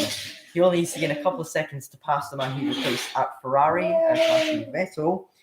So Hamilton was 6 tenths quicker than Sainz on that last lap. And Sainz in turn was 1.3 seconds quicker than Ocon. So I think it's fair to say Hamilton is going to win this race somehow, despite his muck-up with the strategy. Typical Hamilton power. Really hashtag blessed as well because he avoided all the carnage at turn 1. I'm not hating against Hamilton. It's just very lucky. But if things were to stay like this, Hamilton would take the lead in the Drivers' Championship by 3 points. However, Alonso, Vettel, and Ocon are yet to pit. Hamilton now is he set a time 4 tenths quicker than Sainz on that last lap, and Sainz is going to be getting told to push like hell. And I'm just going to see if there's any way from Verstappen, from Sainz.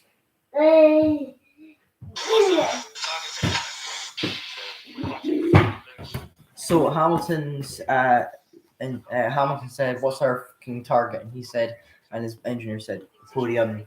Oh, and that's Jenny Gow, who's following me on Twitter. Anyway, look, you watching the race? Are you watching the race? You want me to have the volume on? There we go. And Sainz has got to push really, really hard here if he wants to do well in this race and if he wants to win. He's about 20. Oh, and Seb's into the pits. Vettel's into the pits. So, who will come out ahead? Vettel, Sainz, or Hamilton? Which one of the three? Oh, Vettel's had an issue there. 3.3 seconds. There goes Alonso. The question is, where is Carlos Sainz? Any moment now. And where is Carlos Sainz? So Sebastian Vettel, there's Carlos Sainz. So Vettel's come out about 5-6 seconds ahead, which is a good indication for Ocon that he'll be about 8 seconds ahead after the pit stops. But maximum push is what Ocon's being told by his race engineers. Sainz, 5.5 seconds behind Vettel, who has just exited the pit lane. So Vettel's now pitted and he's 5.6 seconds ahead of Sainz. So that means that Ocon's going to be around about 7 or 8 seconds ahead. So on that last lap, Sainz was 6 tenths slower than Hamilton and 1.1 seconds quicker than Ocon. So with these current gaps, Sainz is 26 seconds behind Ocon. And here comes Ocon into the pits. He goes, E-I-E-I-E-I-O. And how quick is this pit stop going to be? It wasn't a great stop for Vettel, so Ocon will probably be a bit further than 8 seconds ahead. But here comes Ocon. And that is not a quick... Is it a quick stop? 2.3, that was a good stop, yeah. It just looked quite slow. But very good middle sector from Sebastian Vettel there. And a purple last sector from the German. And look at this. Look at this. Vettel's right behind Ocon. Vettel had a fantastic outlap. And could Vettel potentially take the lead here? He's a bit back, but Ocon still needs to warm up his tyres. Vettel right behind and hunting him down like a hunter hunting down a deer. And here comes Vettel. Is he going to be able to take the lead? Well, what will be the lead? It's a good, very good outlap there from Vettel. Very good second and third sectors. And Ocon, on the other hand, was very, very slow in comparison. 12 seconds is what the gap is between Sainz and Alonso, who's in the race lead. And on the last lap, Sainz was... Sainz is 7 seconds behind these two. And my number one question is, why has Vettel gone onto hards? And why has Ocon gone onto hards? When Sainz, if I recall, is on the mediums. Is he on the mediums? Oh no, he's on hards as well, my apologies. From Hamilton. And Hamilton just cannot get past Sainz, is what he's saying. Which, fair enough, it is Hungarian after all. And Dad, there's he wasn't set fastest lap because he's very, very slow in comparison to Vettel.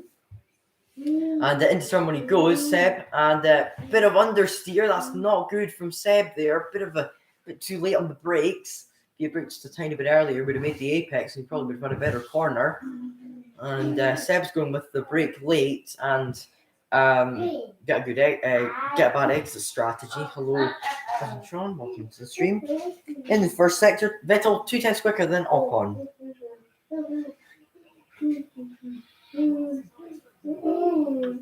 And now into pit row comes Fernando Alonso potentially. Well, where is he?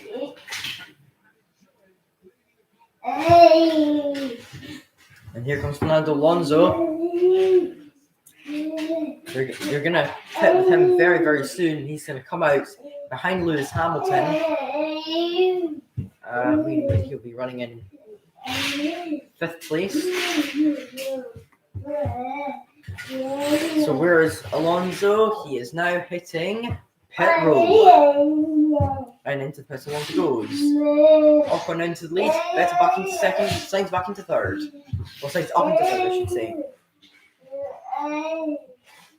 So as things stand, Ferrari would overtake McLaren in the constructors, and Mercedes would overtake Red Bull. So it's a good and bad weekend for Mercedes as an engine supplier. I think it could be even better if Seb could win this race, although we'll see. The lap times very, very similar between these two, as it has been in the last 30 to 40 laps of the race, 35 I should say. And these two have been leading since the very, very, very start of the restart. And now they're back into first and second again. And team ready for Max Verstappen.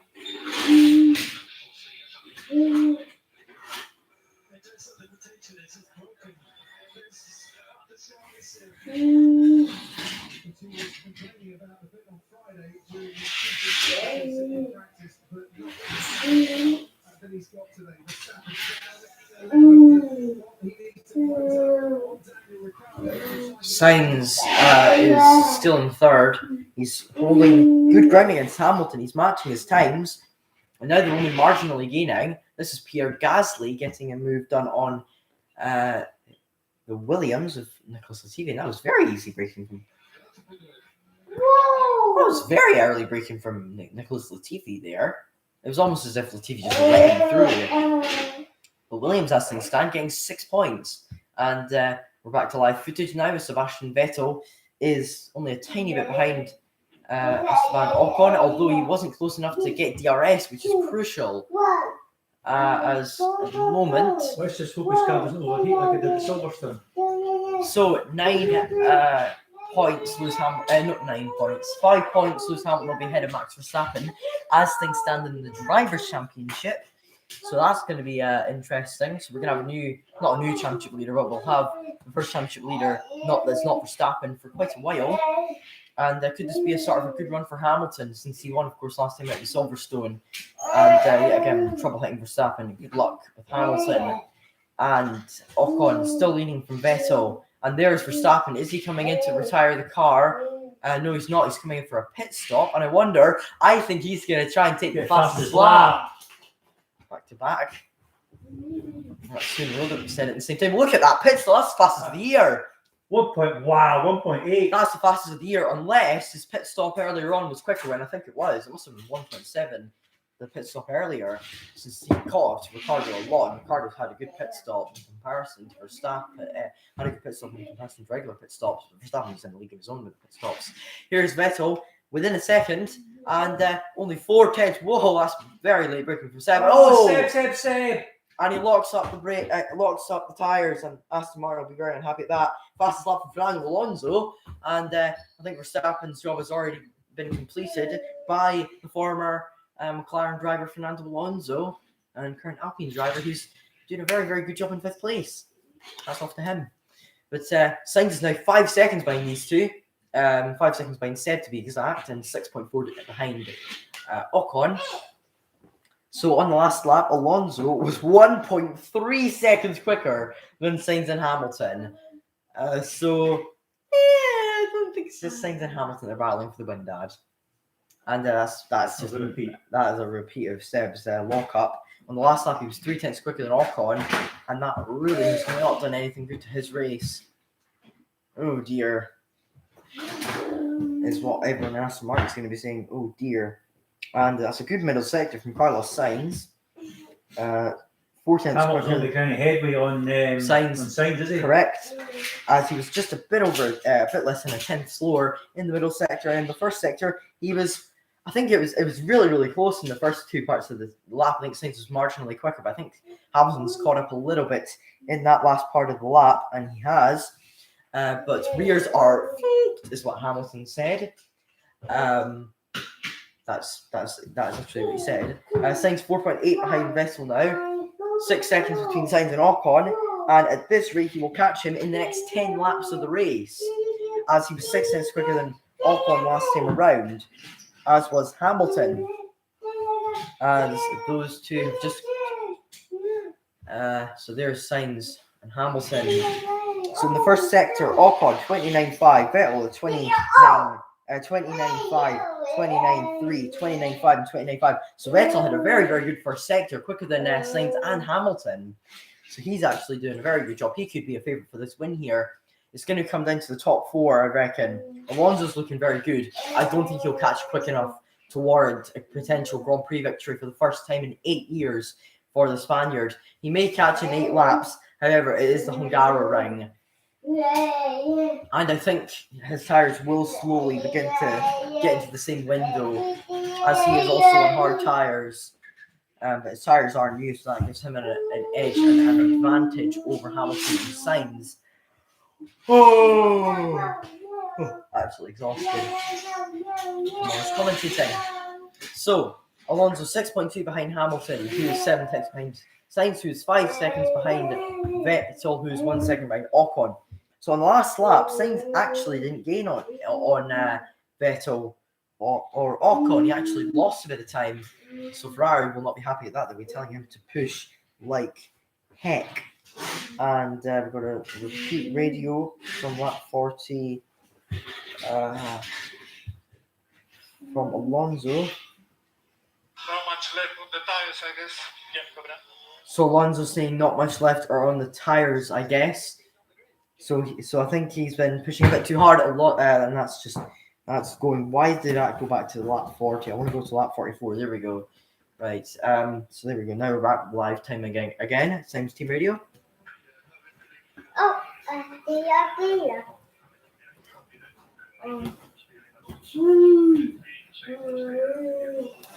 So Sainz being told he's safe to Alonso, but he was complaining that he did not have a load of grip in his car. So in the first sector, Sainz was 1/10 quicker than Ocon, but 2/10 slower than Vettel. In the middle sector, he was 4/10 quicker than Vettel and 2 quicker than Ocon.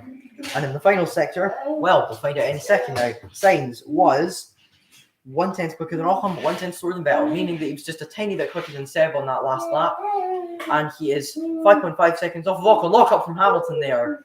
And that's really not good for Lewis. He's lost a lot of time now. And the gap is probably well over a second between these two again.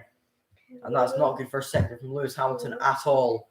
As that's a big lock up from the Brit. And in the first sector, Hamilton set a 29.6. So actually, it wasn't too bad considering the lockups. But Seb is on fire right now. 2/10 quicker than Ocon, meaning that Seb could be in the race lead within the next 5 laps. And Sainz is not even catching Ocon in the first sector anymore. Neither is Hamilton, and neither is Alonso, and neither is anyone else, apart from Vettel. So these two, right, in a league of their own. Absolute league of their own at the moment. As I say that, Sainz within a 10th of Ocon in the middle sector. Alonso, wow, that was a good middle sector from Alonso. 5/10 quicker than Ocon. So that's been a very good lap for Fernando Alonso so far. And Seb has not had a good last or middle sector there. He's lost 2/10 in the second and third sectors, meaning that he actually lost 2/10 on that lap.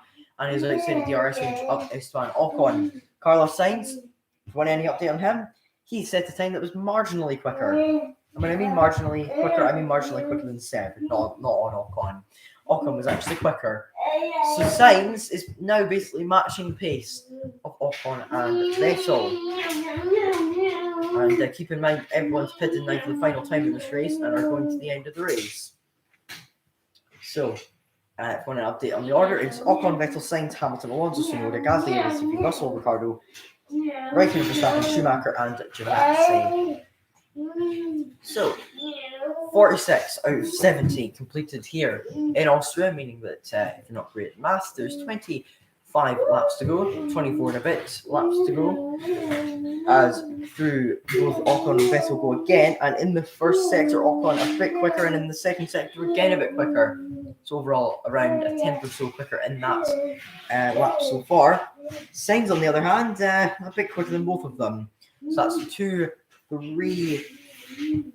about 3/10 closed on Ocon for Carlos Sainz, so he's within 4.5 seconds now of Sebastian Vettel and 5.5 seconds of Esteban Ocon, and the gap coming down very, very, very much as Vettel sits is 1.1 behind off Alonso's keeping fastest lap. And I wonder, something that no one's mentioning about, Max Verstappen being the quickest man on the track, apart from Fernando Alonso. So Max Verstappen set a 1 minute 21.5 on the last lap, which is a very impressive time compared to everyone else out on the circuit at the moment. So Sainz 4.5 still behind, Hamilton still a second behind him, and the gap not really closing up in the first sector.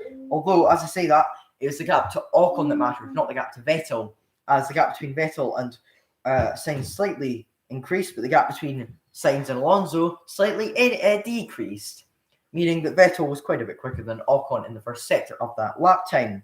So in the middle sector, Seb a bit slower than Ocon, and then in the middle sector versus Carlos Sainz, he was a bit quicker than both of them, as was Lewis Hamilton. So Hamilton and Sainz both matching each other's first and second sectors. Hamilton very marginally quicker so far in this race. Ocon looking to get his second podium in F1. Vettel looking to get his 54th Grand Prix victory. Hamilton looking to get his 100th victory. And Hamilton's into the pits. E-I-E-I-E-I-O.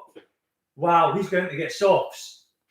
Oh, He can't, surely. That'll not last him the last 12 laps. He jumps. He's doing the strategy that he did 2 years ago in Hungary. Oh, And decent stop, 2.3. I don't think this is going to pay off for Mercedes. I really don't. He's going to be far too far back, so they've got nothing to lose. Nothing to lose, you're right. Because Hamilton will still be in the championship lead as things stand. And Verstappen is in 12th place, but he's one of the quickest men out on the track. He is the quickest, in fact. And on the last lap, 4 tenths quicker was both Vettel and Sainz than Ocon. Sainz has got no threat now. And, well, we've been going for an hour and 45 minutes. Hello, Zareen Pereira. Welcome to the stream. We've got 22 and a bit laps to go of this race. And it's Ocon v Vettel for the lead. 23 and a bit, I should say. And here's Vettel v Ocon. Bono said it's hammer time, head down to Lewis Hamilton, and let the games begin yet again between Lewis Hamilton, Fernando Alonso, Carlos Sainz, Sebastian Vettel, and Esteban Ocon for the lead of this race. Will Hamilton, and we've got blue flags for not only, and that's going to massively help Sebastian Vettel here. And look at this, Seb going for it. Almost contact between Seb Vettel and Esteban Ocon. That was fantastic from Seb. Brilliant. Absolutely brilliant racing between those two. Almost a move done, but Seb a bit wide, but he gets a better exit. And this is what we love to see in Formula One. 2 midfield cars battling out for the race lead. A David v Goliath story, with obviously David being Hamilton, Goliath being all the midfield cars. I think that's right anyway. As in the last 2 sectors, Hamilton was quickest by quite some margin. To put it simply, he was 1.6 quicker than Tsunoda and 1.2 quicker than Tsunoda. So overall, he was about 3.8 seconds quicker in the last 2 sectors. That's Lewis Hamilton. That was quite a second quicker. In the first, you're right. In the first sector, he was. In the second sector, he was half a second slower though. So that's all the time he gained in the first sector gone. Sainz in the first sector, meanwhile, still gaining. Look at the gap now. Still coming down. 3.6 seconds. Although will Sainz get halted by the blue flags that get waved for the Alfa Romeo of Giovinazzi and the Haas of Mick Schumacher. Here comes Vettel again, and also someone else is catching up to the car in front of them, Max Verstappen. But here comes Sebastian Vettel. He's having a little peek. He breaks at the right time, though. Oh, he's hit the apex perfectly. Perfect from Seb there. Absolutely perfect. He does not get a good exit in comparison to Ocon. He still catches up, though, and he's taken that wide line. Hamilton retakes fastest lap from Fernando Alonso. And what a lap it was, a 1 minute 18. Oh, wow.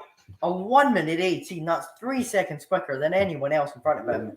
Actually, 2.5 seconds, but still, that's an incredibly quick lap from Lewis Hamilton. He is catching Alonso like butter melting in the sun. Wow, what a lap from Hamilton there. And well, I think Luke wants his shoes off. Anyway, Sainz not actually catching him in the first sector. Well, he was catching Ocon, but not Vettel. In the middle sector, I'm guessing a bit slower, and he was quicker than Vettel, but slower than Ocon. So overall, 4.5 seconds, I should say, between Ocon and Sainz, and 3.8 seconds between Vettel and Sainz. So this has been a very good lap from Esteban Ocon. Hamilton's not had an incredibly good lap in comparison to his last lap, although he was still incredibly quick, over a second quicker than Esteban Ocon in the first 2 sectors. Sainz now catching up to the lap to traffic, and Alonso's actually looming behind him now. So Alonso's now caught right up to Sainz. So I think it's going to be a 5-way fight for the win. And this is the first time in a long while that we've had this. Think back to the early 2010s when we had the 2 McLarens, the 2 Red Bulls, and Fernando Alonso is in the Ferrari battling for the race win. Max Verstappen has now got past Kimi Räikkönen, and this racing is only getting better and better as the race goes on, as this fight is going to go right down to the last laps of the race, the lap number 70. And the gaps, to put it simply, are very interesting. Ocon was 5 tenths quicker than 3 tenths quicker than Vettel and Sainz in the middle sector. Well, I think the Alpine is shining in the bright light. And that's a bit of holding up there in the Alfa Romeo as 6.1 seconds. So actually, they're losing time to Ocon now. So I don't think these two are going to catch Ocon or Vettel if Alonso stays behind Sainz, that is. If Alonso gets past Sainz, then it's goodbye to the podium for Sainz. Unless... Oh, team ready from Seb. Hamilton pitched in this turn 18.7 first lap, and he was with us for 10 laps to go. Yep, and as things stand, Hamilton will be right on the tail of Vettel with 10 laps to go of the race. So, as Crofty just said, they're doing not count out Lewis Hamilton. And Sainz has really lost pace. His pace has dropped off massively. 1.3 seconds slower. Who's that now? Sainz. So Wow. 1.3 seconds slower in both on that lap than Ocon and Vettel. That is not very good for all the fans of the Tifosi and all fans of Carlos Sainz. There's nothing in your bottle. Pardon? Nothing in your bottle. Nothing. Hold up. No, I'm fine. I got this one. So 6.3 seconds between Ocon and Sainz. And well, You're wanting to fill up your bottle. all right. I already showed it off to everyone. So I need to show it off again. So 97 career podiums. The last one Fernando Alonso was at a certain track named Hungary. His last podium was it was 7 years ago at this very track. And the funny thing was, that was also a slightly wet race, won by a man by the name of Daniel Ricciardo. And he was driving for Red Bull, and the former Red Bull driver is currently in second place in Sebastian Vettel. Meanwhile, Ricciardo was down in 10th place, battling with Max Verstappen, his former teammate, at the bottom end of the points. Verstappen will get past Ricciardo very, very soon, and he'll be chasing down George Russell for points. This is absolutely insane. The fact that Latifi is going to get more points than Russell and every full-time driver, apart from the two Haas's who've scored points as it stands, is insane. Absolutely insane. As we've got blue flags for Mick Schumacher. Let's hope we don't get any more yellow flags, since we want some nice clean racing from everyone in the field. Sainz actually returning to a bit of form, quicker than Alonso in the last lap, because Alonso's getting held up behind Sainz now. So Hamilton catching rapidly. Now it's only 3 seconds between Sainz, Alonso, and Hamilton. But as the late great Murray Walker would say, catching is one thing and passing is another. So who knows what will happen by the end of this race? We could either see an Alpine, an Aston Martin, a Ferrari, an Alpine. Actually, a Ferrari and Alpine's unlikely now. I think, we've got Verstappen v Ricciardo here for 10th place. Who would have thought that these guys would be fighting at the bottom of the top 10 at the start of this season? Well, Ricciardo maybe, but not Verstappen. But Vettel on the last lap, 3 tenths quicker than Ocon. If he can keep this up, he'll be passed in the next 3 laps. And on the last lap, Hamilton, 1.7 seconds quicker, just casually 1.7 seconds quicker than Alonso and Sainz. Quick. Very quick. And Lewis. by the end of the next lap, he'll be within DRS of them both, as he's now cleared the traffic of Mick Schumacher. And to think that Hamilton was passing Schumacher on track just 20, 30 laps ago is insane, because he was that far back. But what a fantastic comeback from Lewis Hamilton, and what a strategy from Mercedes after the goofing up on the first strategy. They've done 3 strategies.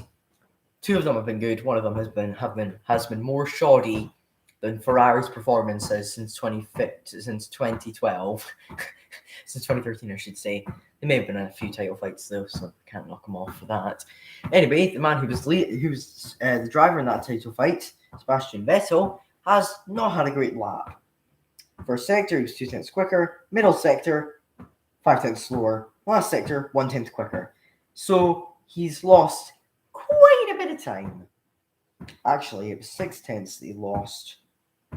And then he gained 2, lost 6, gained 1. Yeah. And there's Hamilton now, right on the tail of Fernando Alonso, his old teammate from 2007. And here they go, round the corner they go. Alonso, almost contact. As side by side they go. Alonso is not giving this place up. And a fighting spirit in a 40-year-old man. And Sainz is going to be absolutely loving this because Alonso is defending like mad. Good. Alonso to see a nice bit of fighting. Alonso to his old teammates. Battering Lewis. Just like in 2007, am I right? With the whole pit stop gate thing. Remember when Alonso stopped in the pit box and Hamilton didn't get going and qualified 10th as a result? Oh, that was hilarious. All the drama there. Anyway, Verstappen 4/10 behind Ricciardo. Will he be able to get past soon? Well, the funny thing is, he is only about 10 laps away from getting lapped. As Alonso's still behind Hamilton, still ahead of Hamilton, I should say. Sainz pulling away, and Alonso's going to be defending like mad, meaning that he'll lose time to Sainz. I think he'll be wanting this 4th place massively. And I think Alonso's getting told, Fernando, do whatever you can to help Esteban, because Esteban's going to win this race, and we're going to have our first actual win as a team since 2013. So come on, please do it. And also, the last person who won for us was your old pal Kimi Räikkönen, because that was when Alpine were known as Lotus Renault in 2013, and when they won the Australian Grand Prix with Kimi Räikkönen. Of course, a massive shame that the Australian Grand Prix isn't happening this year. In the first sector, 6/10 quicker and 1/10 quicker in the first and third. In the second sector, though, quite a bit slower, meaning that on the last lap, Hamilton was very close, to say the least, between him and Alonso. 2/10 in Alonso's favour, however. So Sainz on the last lap, matching Ocon and matching Vettel almost. Vettel a little bit quicker than Ocon, and these two are trading quick lap times like it's nothing. Hamilton's now held up behind Alonso, and the only drivers doing 1:21s are the top 3. Everyone else is doing 22s or worse. And one man who's had a good lap, George Russell, 1:22.8, and he is rapidly catching his teammate Nicholas Latifi. The gap's now down to 15 seconds, and he is going to be hoping that he can catch his teammate and pass him. If he keeps up lap times like that, he'll catch up to him in the next few laps. So here comes Lewis Hamilton, right on the outside of Fernando Alonso. Not going to happen this time. He's going to collide. Oh! He's had to yield. And what a bit of defending there from Alonso. Very aggressive. And Hamilton's going to have a run on him here. There you go. And here comes Hamilton. Alonso not leaving him any room.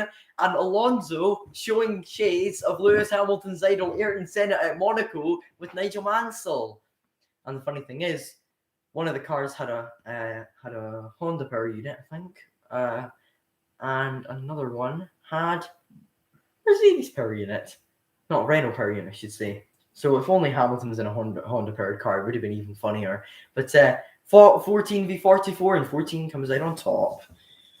14 is Alonso's number if you didn't know already, and 44 is Hamilton's. And this is a replay of them going side by side. It's a very, very, very feisty Alonso there. Just shows 40-year-olds can still race in Formula 1, you know. I'm looking at you, Kimi Räikkönen, and I'm looking at you, Fernando Alonso, and potentially... They've still got it. Exactly. They're Valentino Rossi on 4 wheels.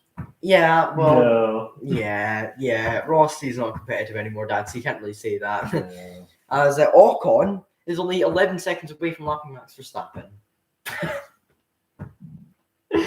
If you told me at the start of this race that it'd be Ocon, Vettel, Sainz the order, that Verstappen would potentially be getting lapped, and Hamilton would have to make his way through the order twice, I would laugh at you and say, have you been on some sort of substance? Because honestly, this has been so predictable. If anyone predicted an Ocon-Vettel podium, then you're going to become a millionaire, because the chances of that happening are 1 in a million. I'm not joking. Alonso, though, doing a great job of holding up Hamilton, and an update on the lap times. Seb a bit slower than Ocon. Sainz a bit quicker than Vettel, but a bit slower than Ocon. And Sainz team radio.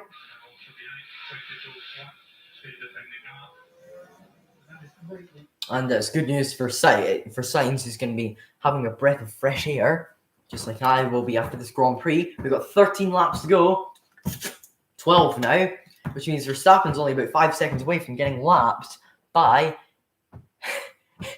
the man who basically took him out. Oh, Dad, imagine the scenes of Verstappen took Ocon out from the lead. Imagine the scenes. Do you not get my reference? Yeah. Imagine if that happened. I'm not wishing any harm on anyone, but imagine if that happened. That would just be even more I exciting. can't get past him, man.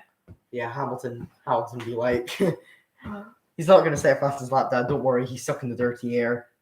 Actually, on the last lap, Alonso. Good video. Lap. He needs some more power, I think is what he said. Yeah. Well, to be fair, Alonso is doing a very good job of defending. And on that last lap, 2 quickest guys out on the track. You ready for it? Lewis Hamilton and Fernando Alonso. Wow, so they're both up to game. Correct. As the slowest man out on the track was, no surprise there, Schumacher. Oh dear, the poor Haas cars. Oh, next year will change, and hopefully they develop someone next year. And George Russell still catching his teammate Nicholas Latifi. The gap's now 14 seconds, so I don't think he'll catch him by the end of the race, unless he starts pulling a second a lap on him or more. As Luke, do you have anything to say about the race? Has it been exciting? No. Oh, that's a shame. Look, why hasn't it been exciting? Have I been an annoying commentator? No wonder no one's watching. Oh, whoa. Yeah, that's a bit wide there from Alonso. You're right there, Luke. Although it has helped his exit, and Lewis is not going to be able to get past him here. Unless he goes full cojones around the outside and does what a few drivers tried in Formula 3. And Alonso matching Hamilton's pace. And also Carlos Sainz, Esteban Ocon, and Sebastian Vettel's. On the last lap, Sainz only gaining 30 thousandths on Vettel. So as it stands, it looks like Esteban Ocon is going to claim his maiden Formula 1 victory. Unless Sebastian Vettel can pull something out of his sleeve or pull something out of his magic hat, which has all kinds of stuff in it, including plastic, debris off of Formula 1 cars, and also some beautiful birds. Abracadabra, I produce a 1 minute 18 for you. And Bell just sets the fast lap of the race. And Alonso actually pulling away from Hamilton.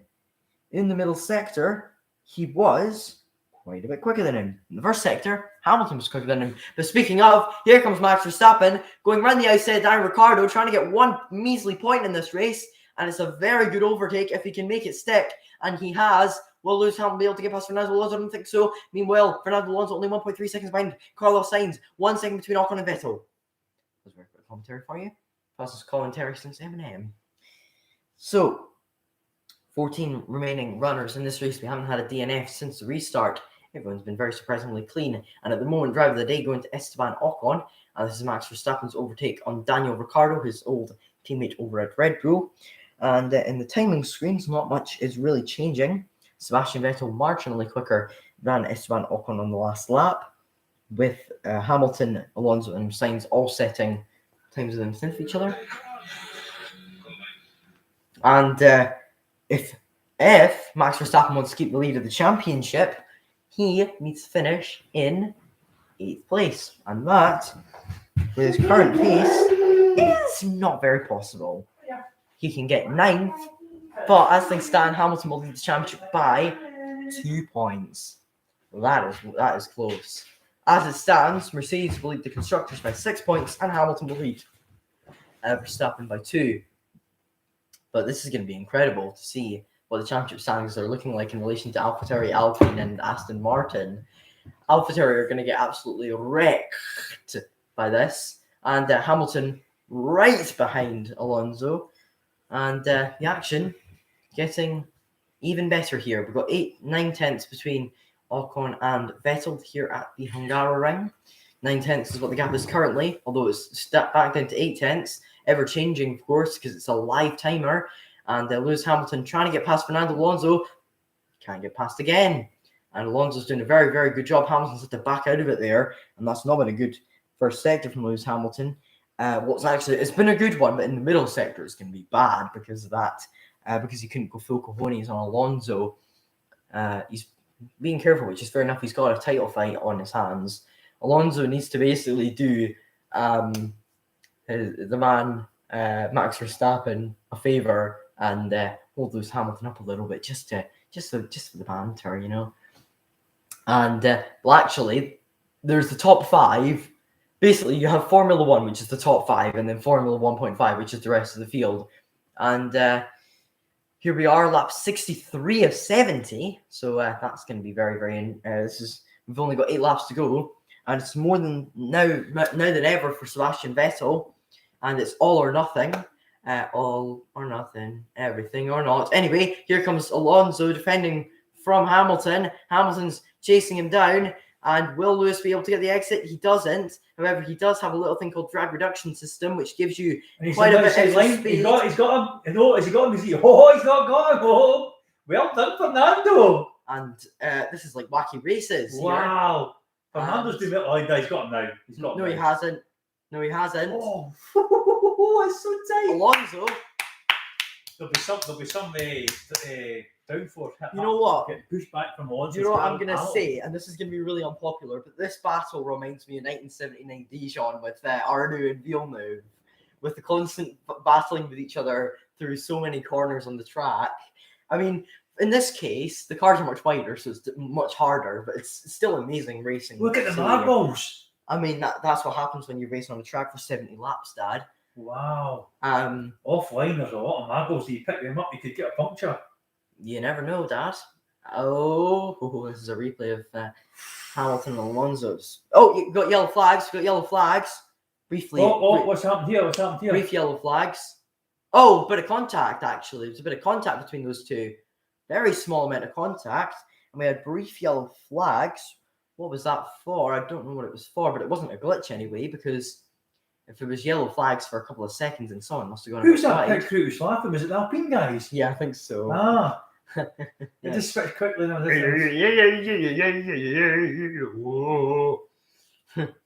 Alpine garage must be. That's been a few laps he's been stuck behind him now, eh? Probably about a dozen. Maybe a bit less than that, maybe about 10. But that's helping the guys in front, though. Sainz on the last lap. 7.6 seconds behind. He's not going to catch him. Correct. It's going to be. Oh, Vettel's got DRS. Well, he has had for quite a while, Dad. Has he? Yeah. But he can't be is he gonna have DRS? No, he's not. He's outside. The speed of that Alpine is amazing. I would not be surprised by the end of the season it'd be McLaren, Ferrari, and Alpine battling for third. And I honestly would not be surprised if Ferrari or McLaren ended up with the top guys. How is it dangerous? It's racing. It's racing, exactly. It's racing. He didn't collide. He hardly collided with you. The same thing happened in Formula 3. No one moaned about it. It's racing. So it's racing. You get paid millions of pounds, get on with it. If you were so hot, get past them. A bit harsh, but... why moan about it? Well, because he's held up behind him, I guess. But he's racing against him. Oh, no! And the window's opened for Hamilton. Oh. The window has opened. And Hamilton's he's going to fight this. He's going to fight it. Alonso's fighting Alonso's got DRS. Alonso's poor old Alonso, just a lock up, cost him that position. 5 laps to go. And Hamilton in clean air now. He's gonna have to chase after Carlos Sainz and pass him. And I think Sainz will be getting told, do the exact thing as Alonso. Because then you'll be you'll finish on the podium and you'll get your second podium for Ferrari. Yay! Dad, you're meant to be... What's Ocon? Is he French? Yeah, Dad, you're meant to be unbiased. First time we've heard that as a winning national anthem since, oh gosh, in terms of... Was F3? Oh, the Porsche Super Cup. Well, I'm talking about F1. The Porsche Super Cup was a Frenchman. We was right behind him. Look. It must be 2008 because that was 2008 Japan. because Renault won that race. 5 laps to go. 5 laps to go. 1.3 between Ocon and Vettel. If Vettel wants to win this race, he's going to have to Nah, start Vettel's going to win it. He's having to sit back a bit. His car will overheat. on the last lap. Actually, they matched each other quite a bit. They were in the first sector. It's just that second sector. But here comes Hamilton. Carlos, you have got a car in your mirrors. Yeah, you've got a guy called I think his name's Lewis Hamilton. I think he's a pretty decent racing driver. Yeah, he's one of the best racing drivers out there, and he's full of your mirrors. And he's considered by many to be the greatest of all time. But no pressure, eh? No pressure. Your dad is one of the greatest rally drivers of all time, so you know what it's like to be a part of a family where there's a goat of racing. So no pressure, eh? No pressure. No pressure. He's a young guy. He'll take the pressure. Yeah. Hey, Carlos. Yeah. You think he's still got a good relationship with Lando? Probably. Yeah. Probably. Man love. Dad, that's a bit too far. Actually, a battle that no one's been talking about, and that is the battle for 8th place. George Russell has really caught up to Nicholas Latifi, and I think he has. On the last lap, Russell. Verstappen's going to pass him, so Verstappen's going to be in Verstappen's going to be DRS, and Russell very shortly. In fact, even if Hamilton overtakes Sainz, I think Verstappen could keep the championship lead here because Russell on that last lap, 2.4 seconds. DRS. Oh, it's a DRS train. Oh, that was very close. Here they go down into turn 1, side by side, and it's going to be getting to. Come on! Oh, we get spit line out. Oh! Carlos! Hamilton's through on Sainz. Sainz is going to go forward on the outside. He's trying to go through on the outside. And is there going to be contact? Nah, shut off. No, oh. Get a bit of buzz about you. Oh, beautiful move from Hamilton. But he won't catch Vettel or Ocon. So I think by the looks of things, it's going to be Esteban Ocon's first one in Formula 1 because Lewis Hamilton just is not going to catch them. Hello, darling. He would need to go well over 2 seconds a lap quicker than them. He does not have the tyre for that. If Sainz was just that. Oh, he's lucky when he moved in and Hamilton never cut to back him. And he was very lucky he didn't hit. Sainz is furious. He could do nothing about it. Exactly. He could do nothing about it. The car pace of Hamilton's just... Hamilton was just in the right place at the right time. Oh, and now he's under threat from Alonso. Oh, dear. In fact, I just realised Russell and Latifi, have they been lapped? Verstappen, yeah. Oh, Verstappen and Russell stayed at 1.1. Exactly. I thought he was going to get DRS in his lap. I think Russell could beat Latifi here. It's a bold prediction. Nah, 5 seconds. Nah, no danger.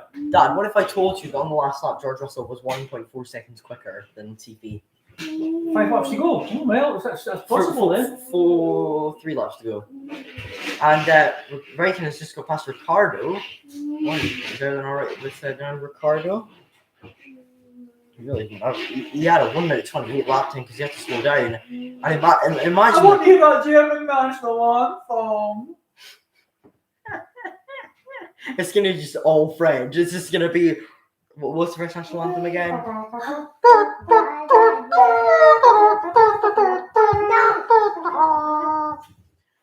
Just gonna hear the French national anthem blaring in Hungary.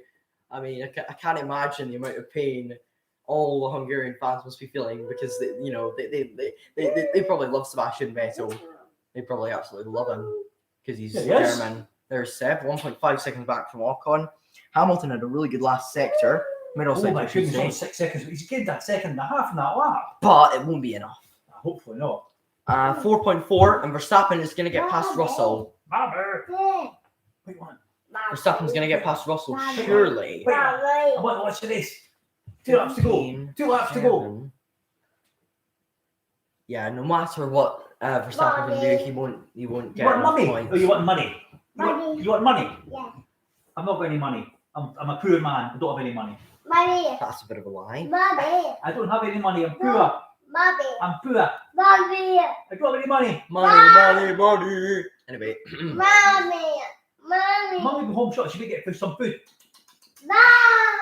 I wonder, could she arrange to get an MCD in the house? A what? An MCD?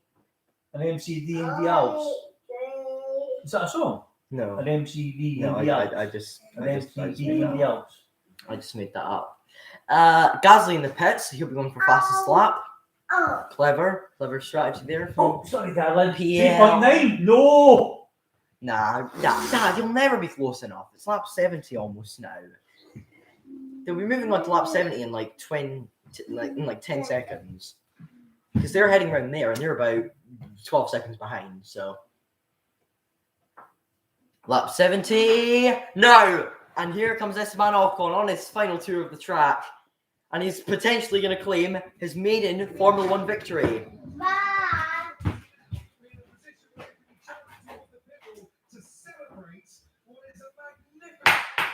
This has been a fantastic race. Absolutely terrific. I've lost my voice. Ocon potentially taking Alpine or Renault or Lotus or Benetton or Tolman's first win in nearly a decade. And here comes the Alpine pit wall. They're getting ready to celebrate. It's their day to celebrate. Esteban Ocon in the middle sector now. Sebastian Vettel taking his second podium of the year and his second place of the year because Lewis Hamilton, he's not going to catch him, surely. 2 seconds, it won't be enough. Since there's still there's only a sector left. That is absolutely incredible. Nico Rosberg's right. This is going to be absolutely incredible for Alpine, for Aston Martin. Ferrari will overtake McLaren and Mercedes will overtake Red Bull. So here comes Esteban Ocon, round the penultimate corner. Here he comes, the Alpine Renault, rebranded for this year, last year known as Renault. Took a podium, 2 podiums with Daniel Ricciardo, and this is their special moment. Esteban Ocon is a Grand Prix winner, and that is insane. Sebastian Vettel second, third Lewis Hamilton, and what a Grand Prix. Absolutely fantastic.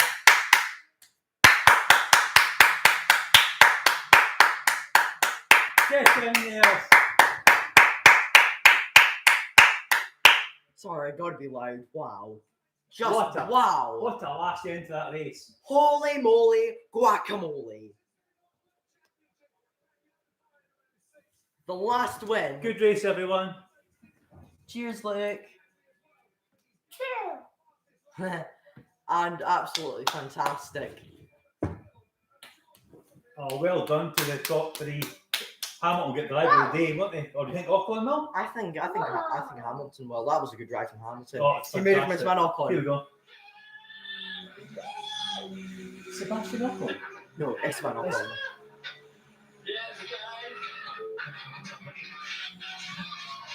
Oh, Gasly got past the slap. Gasly just got past the slap as well. So that's an extra point for AlphaTauri. So, to recap this, Alpine have scored 35 points. Aston Martin have scored 18 points. Mercedes have scored 15. Ferrari have scored 12. AlphaTauri have scored 14. Williams have scored 6 points. And Red Bull have scored a measly 1 point. Williams will be buzzing. And now everyone, barring one team and 2 drivers, have scored points this year. So, are they the only team that's got 2 cars finishing? No, that's a lie. Williams have got 2 cars finishing. AlphaTauri do. And so do Alfa Romeo. Apart from that, that's about it. This is just like hey, well done, Sid. and another. Well done, Sebastian. Me too. Oh man, I tried the whole race. Man, following is so difficult, we're faster. Sorry guys. And that was the Seb got right. Sebastian, don't feel sorry. You had a good race. What a race! Oh, look guys. at that. That was good, doesn't it? Alonso, the 2-time champion and 32-time Grand Prix winner, chatting to his much younger teammates. That'll help the constructors a lot. So young that in some countries, Alonso would technically be allowed to be Ocon's dad. Cough, cough, Japan.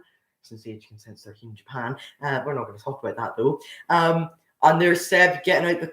Why is he getting out the car there? That's not parked fair, mate. Is it? Maybe they're on the.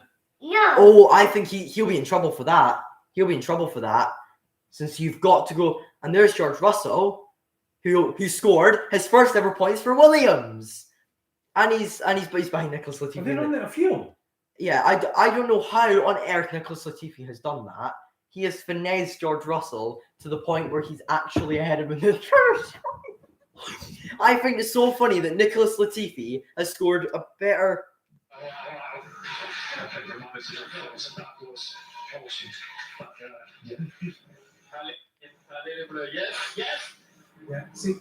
And I want to point out something very quickly, and that is that George Russell has scored the same amount of points as Nicholas Latifi in his career.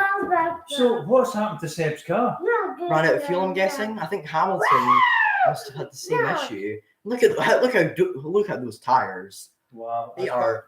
Picked up a lot of They miles. look like they've been in some sort of movie where Pompey's been blown up. But well, I think I'm going to end it now. I can't really think of much else to say. And Seb's being nice and friendly with the marshals. They're wearing gloves, so it's absolutely fine. And Seb's wearing a helmet and everything, so it's fine. It's the same. Huh? Everyone's having the same issue. The only don't tell me Hamilton's going to win the race because of this, because he was the only one that actually parked up properly.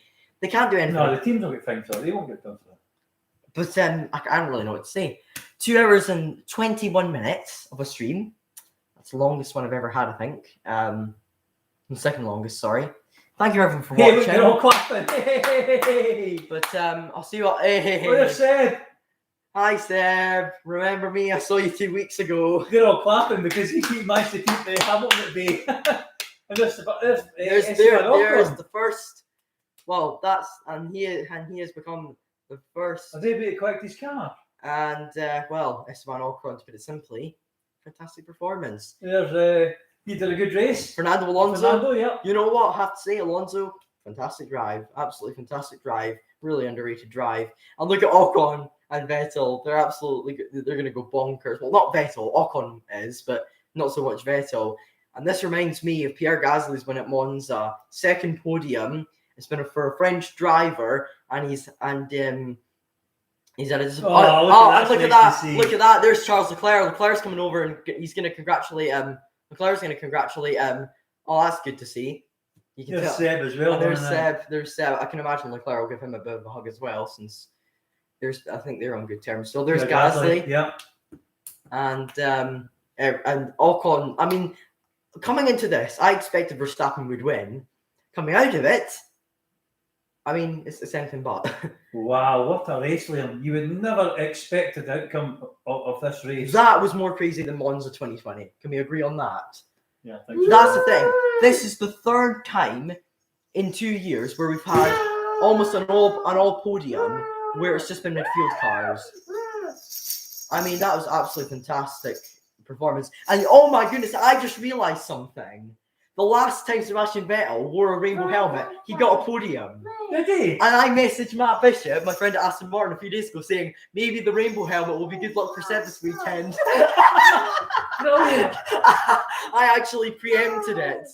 Oh my goodness, I am a legendary predictor. I predicted Sainz to Ferrari and Ricciardo to McLaren, and I predicted this as well. Hallelujah! Bow down to me, the messiah of predictions. But thank you everyone for watching. It's been an entertaining stream. What a race.